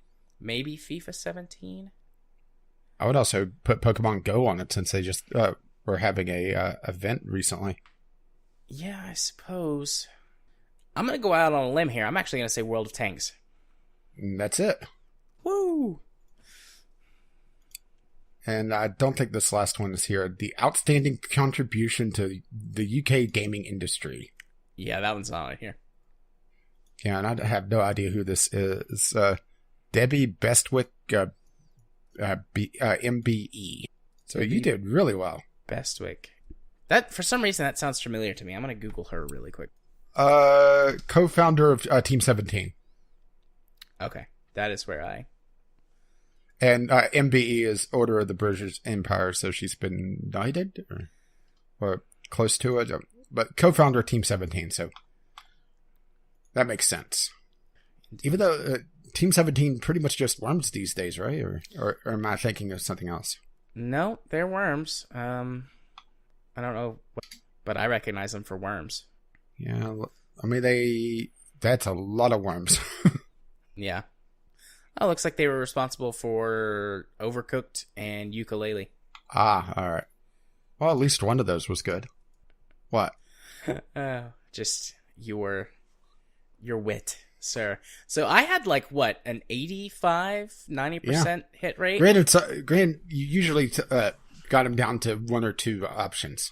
Yeah, I mean a lot of these are just trash. Yeah, and unfortunately, a lot of them are really obvious too. Yeah, and just going with the popular vote because it's more the judgment of the masses, not what's actually good. Because really, would you give PC Game of the Year to PlayerUnknown's Battlegrounds? Hell no, definitely not. I mean, I voted in the Golden Joysticks because I like to. I wonder if I can see my votes anywhere. Probably not. But for, I think, PC Game of the Year, I would have said out of the list, probably Dream Daddy. Some of that's personal preference, and some of that is it's just really nice to start seeing games that address other orientations and other lifestyles, because you're a gay dad, or you're a gay guy who's interested in dads. And that's pretty cool. Like, it's just nice to see that be accepted and successful. I mean, most of the games on the list are pretty good. Planet Coaster, I think, has got a shot. West of Loathing has a shot. I'm a little disappointed that... Well, I don't think Destiny Original Sin 2 was on the list, was it? You mean Divinity? Yeah, Divinity, sorry. No, it wasn't. Not for PC game. It was on, I think, the Game Awards. Divinity 2 was. Yeah, but the fact that it's not on here, Yeah. I mean, that's a bit extremely popular. I mean, Yeah. hell, it's the top seller, one of the top sellers right now. And I imagine we're going to see the expansions, or the expansion to Civ 6 next year, because that shit was just announced. Yeah. So, yep, those are the golden joysticks. Man, I'm feeling good. That was a good ego booster. I can correctly identify industry trends and Yeah, and be popular disgusted votes. by them. Most of them. Some of them I wasn't so disgusted by. I mean, Breath of the Wild was a pretty good game based on what I know about it. Horizon Zero Dawn was a good game based on what I know about it. So I'm glad that those games won some awards. I'm really sad that PlayerUnknown's Battlegrounds won awards, but you know, at least now we can criticize them and they can't say, "Oh, but we're in early access." Yeah, well, you've won awards, so Well, tough. they even PlayerUnknown himself actually came out and was talking about, I'm not sure if we deserve awards. Yep, and good on them, but they still won them, so they have to deal with it. So should we quickly go through Community Corner? I don't think we're going to hit Discovery Queue again this time. Indeed. Let us go to Community Corner. Did we have any tweets? Nope. Okie dokie. So this week's question of the week is one... And hang on, I got a train inbound. Go ahead and do the question. And All right. This week's question of the week is one that is pretty much hot off the presses. I had someone ask me about it over Thanksgiving, so just a few days ago. And they said, or their question is, you've talked about achievements before and how Steam games with thousands of them are really silly, but what do you think about them in general? Are they a good thing or a bad thing, and why? And that question was submitted to me by Movilex on my Steam friends list. And yes. Yes. No. I think they're both a good and a bad thing. Yet, if they're used right, they can be good. They could kind of nudge a player into a different play style to try to 100% or platinum or whatever the hell you want to call it a game. But at the same time, they can be spoilers. They can just break the flow of the game. Have John a guitar riff as you unload a load of lumber and Spintires, for example. Yeah, I like those though, but you're you.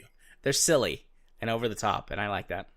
But I understand that they are a very powerful tool for game devs because they could be tied in and you could see exactly who is doing what without having to do some other sneaky and possibly, legal, or semi-legal, semi-illegal, depending on what you do with the end-user agreement, data mining from actual players. You could see, okay, well, there's a huge drop-off between level 3 and level 4 on people completing it.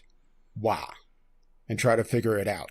Try to hone in on a potential design problem that you didn't catch because you spent a lot of time with the game. So in that, they're amazing because they're an extra metric for game devs to try to sort out exactly what is going on with their games.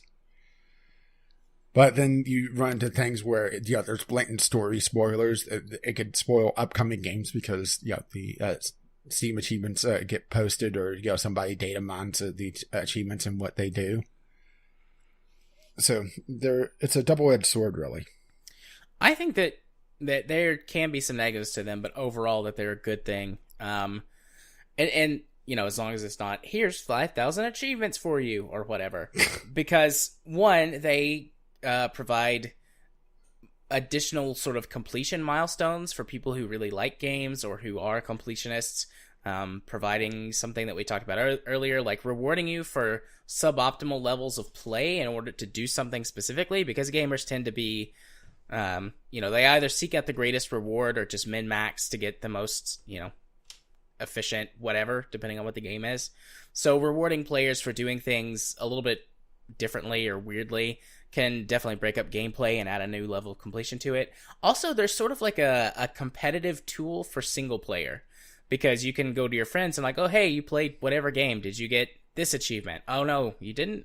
Well, that's, haha, I got this one. Now you should try and get it too, or whatever. There's a bunch of ways you can go with it. And I don't like that there's like some number tied to it. Like, I used to be a big fan of Gamerscore when I was in like high school and early college. And I was like, yeah, I've got like a cajillion gamer score. Woo! But then you realize that it just really is tied to the number of games you played. Right. And I played a lot of games, so I had a lot of gamer score. I didn't really complete very many of them. I only have like 500%ed games across all platforms I've ever played, like achievement wise. But it's just a little extra thing for people to compare when they talk about games, which can be good or bad. But I think most of the time it's good, because I always just had little friendly competition with my friends, like, oh, I got this achievement, it's really tough to get. What would be interesting, hang on, go to your Steam profile and go into edit profile and add achievement showcase rarest achievements. Let's have a little competition. I think I actually already have that on my Steam profile. Well, I didn't check. Just what's your rarest achievements, the percentage. Okay, no, I don't I see that. My top 6, and 4 of them are Warframe. Right, I'm still getting there. But yeah, there's a definite competition element, and that really feeds into things as well. And all right. Rarest achievements. They're all from different games. So 2% of players have this. It's from Sanctum. It's called Geddon. Orion Prelude. 2% of players have that one. Train Simulator. 2% of players have this. War Thunder, US Collection. 2%. Divinity Original Sin, Kingdom Come, 2% of players have this. Oh, 2%. Wow. Axel. Yeah, that's pretty low. 3% of players have this. So you ready for mine? Yeah, sure. Okay, Warframe Pest Control, 0.44%. Warframe Plains Prospector, 0.87%.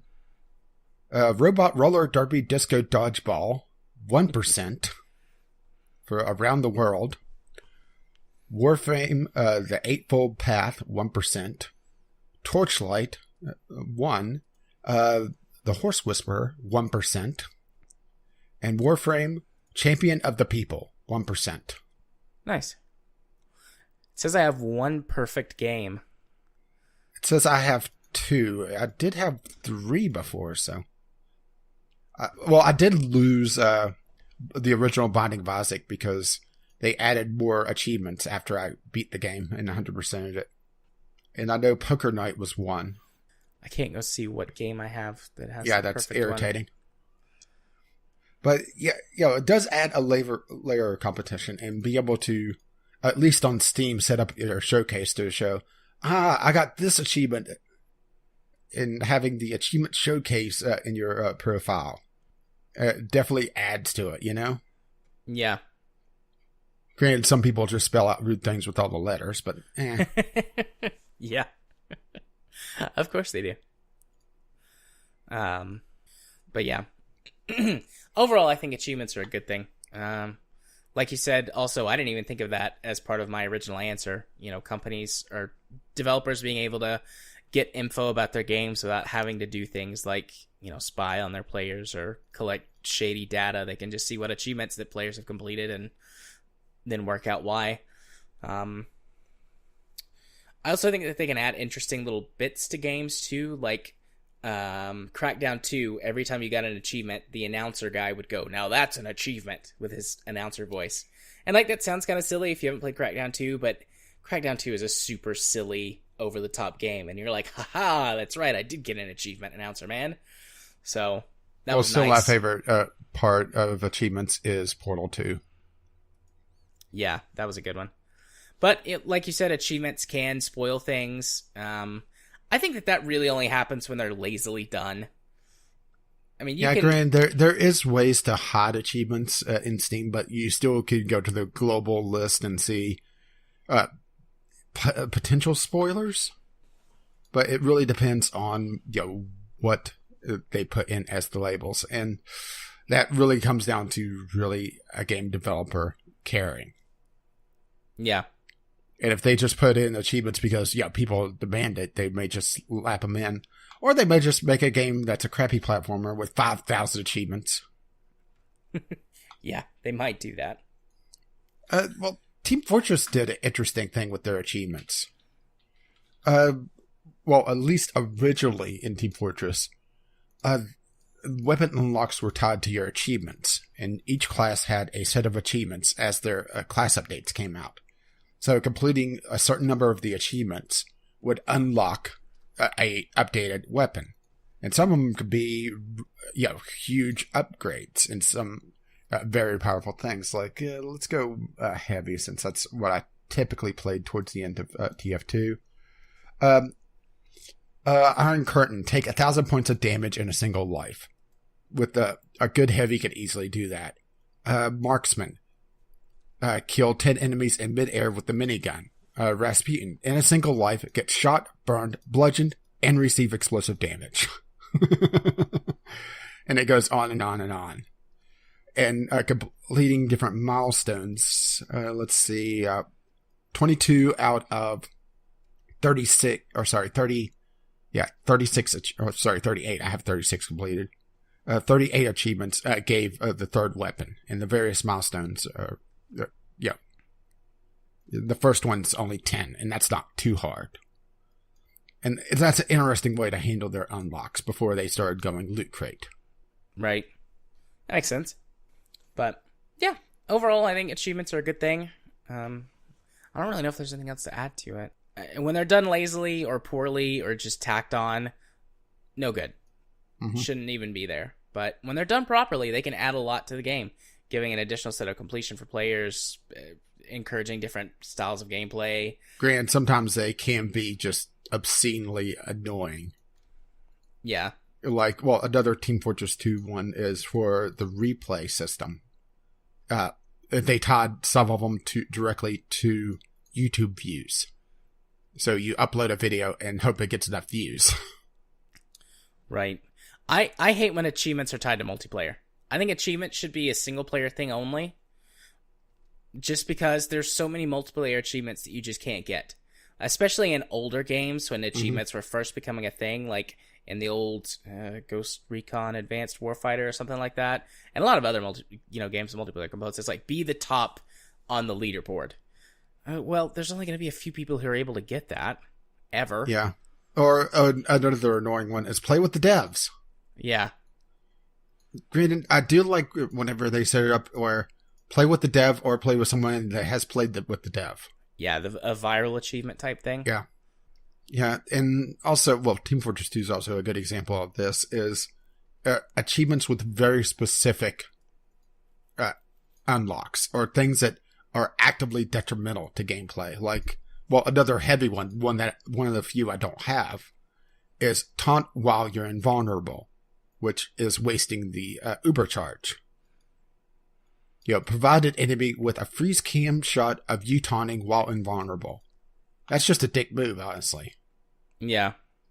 And there's also some that, in order to unlock them, they have to be either just cheesed, someone actively working with someone else, or just pure luck, because some of them are kill a certain enemy while they're using a certain weapon that may or may not be very useful to them.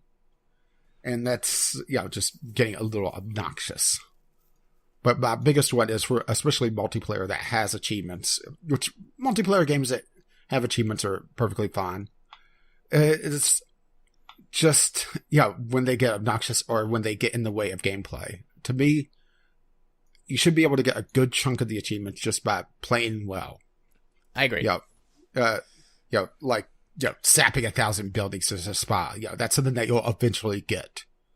But, things where you're having to just waste people's time or be after detriment to the team is just terrible.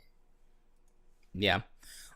I think that most achievements, not most, maybe like around 50% of the achievements you should get if you complete the game. And then the rest of them can sort of be ramped up in difficulty in terms of completion. I also like the idea of negative achievements. Not necessarily that they give like anything negative, but you only unlock them by doing something like poorly. There was a few Xbox games I remember having them. TF2 actually has one of those for the sniper. It's, let's see, I believe it's getting backstabbed 100 times. I don't play sniper, so I don't have it. I'm looking for it. Let's see, where is it? Yeah, consolation prize. Get backstabbed 50 times while playing sniper, which that's a direct counterclass to the sniper. So, that's something that proves that you play Sniper a lot, but at the same time, something that you don't want. Right. Yeah. I remember them being from the negative achievements. I remember were in Command and Conquer 3 on Xbox, and I forget what it was that you had to do to earn them, but they were worth zero gamer score, and it just showed that you screwed something up and lost terribly. Is there one for FTL where you die during the tutorial? I do not know. I can't remember if the FTL has proper achievements or not. No, it does not. But it may be an in-game achievement, but it doesn't have the Steam achievement system. Right. Yeah, I don't know. So yeah, overall, we think achievements are mostly good and they can do some bad things, but... It all comes down to a game design. Right. Awesome. So, time to start wrapping things up because we are rapidly running out of time. Yep, we're hitting our heart out. So... Yeah, we're going to have to figure out a way around this, really. Well, we had a couple of extended breaks today. Yeah, true. This recording, so we lost a little bit of time, but no time for that.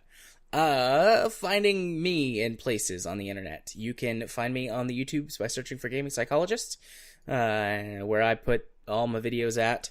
And what's coming up on my channel? I don't know right now. My brain is elsewhere. If you want to follow me on Twitter, you can do so at JMA4707. If you want to watch me stream games, which streams are coming back, we now have worked out a regular schedule. That is Katie and I, or she has. So I now have guaranteed times in the evenings.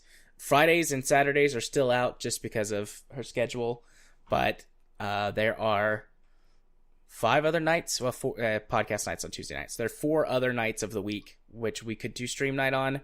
I'll take this week to receive feedback from people, but your choices are Sunday, Monday, Wednesday, and Thursday nights, unless, Rage, you want to go back to recording Divinity on Sundays.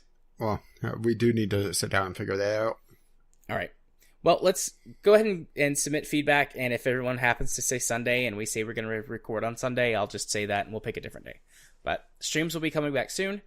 Make your feedback known. Otherwise, we'll just work it out amongst ourselves and pick a day. And then my stream on Twitch, I don't know if I said this, twitch.tv/jarthur4707. And if you want to be my friend on Steam and send me questions or just chat with me, you can do so by sending me a friend request. My Steam username is jarthur4707. And if you wish to let them know exactly what episode of the podcast you're coming from, the password for this week is lollygag. Lollygag. Oh, so my channel is still very light in content because, well, honestly, YouTube hitting me with the demonetization thing really put the wind down my sails because I had to. Well, I didn't have to, but I pulled the series because that got completely marked. So I've been in the process of trying to figure out what I wanted to do because, yeah, that's been very challenging, actually, trying to figure that one out. I've had 2 false starts so far. Just one thing not playing well with my recording software and another where I was interested in playing it, but I didn't think it would make a good video. Because I just was trying, I was like, at least the very beginning of this is very boring. And I'm not sure how much I could do with this. So I'm still working on that. RimWorld, I'm going to mod the ever-living hell out of this week and see if I could keep it from breaking. So I'm hoping to start my recording next week and maybe make my Friday release on that. We'll have to see on that. And Divinity really depends on Jared, getting his life in order. I'm trying, man. I'm trying. Sunday Sampler, I ended up just skipping this week because, well, I tried both SimAirport and I'm blanking on the other one now. Don't Sync. And, neither really felt like they were far enough along to do a video on, so I ended up skipping a week because, that sometimes happens with the Sunday Sampler. It's very volatile. But if you wish to see, when content actually appears on my channel, you can find me Gaming with Caffeine Rage on the YouTubes or see me tweet somewhat randomly on the Twitter, Gaming with CR. Just today I was talking about Do I really need a humble bundle with half a dozen various flavors of F1 racing? Yes. Humble Probably bundle not. and your Steam Discovery queue from a few weeks ago. Thanks, you do. Well, I respectfully disagree. Because I really don't think I need that many. I don't think I need any, to be perfectly honest. But if you was to tell us that I do need that many, you could tweet us. VGL Podcast on Twitter, or just email us, vglpodcast@gmail.com, and scare the ever-living hell out of the moths. If you would still to pay for this absolute madness, you could do so, patreon.com/VGLpodcast. And I did notice that we did just get our yearly update on Podbean. Yes, we did. So thank you very much for supporting our podcast. Yeah, that is greatly appreciated. It does help both, get our feed a lot more stable than it used to be, and a little bit of advertising here and there. Our intro and outro music is On the Ground by Kevin McLeod. You can find his music at incomputech.com. Oh, wait, I skipped the RSS feed, didn't I? Yes. I did mention Podbean, but I did say it was VGLpodcast.podbean.com. And you can find us on iTunes and Google Play as well. And the show notes should be around there somewhere. On the Ground, Kevin McLeod, incomputech.com. As always, as his lovely music starts to roll across my voice. Bye-bye now. You saw nothing. I did not screw that up completely. I'll edit around it. Or not. No, you won't. You're right, I won't. Bye-bye.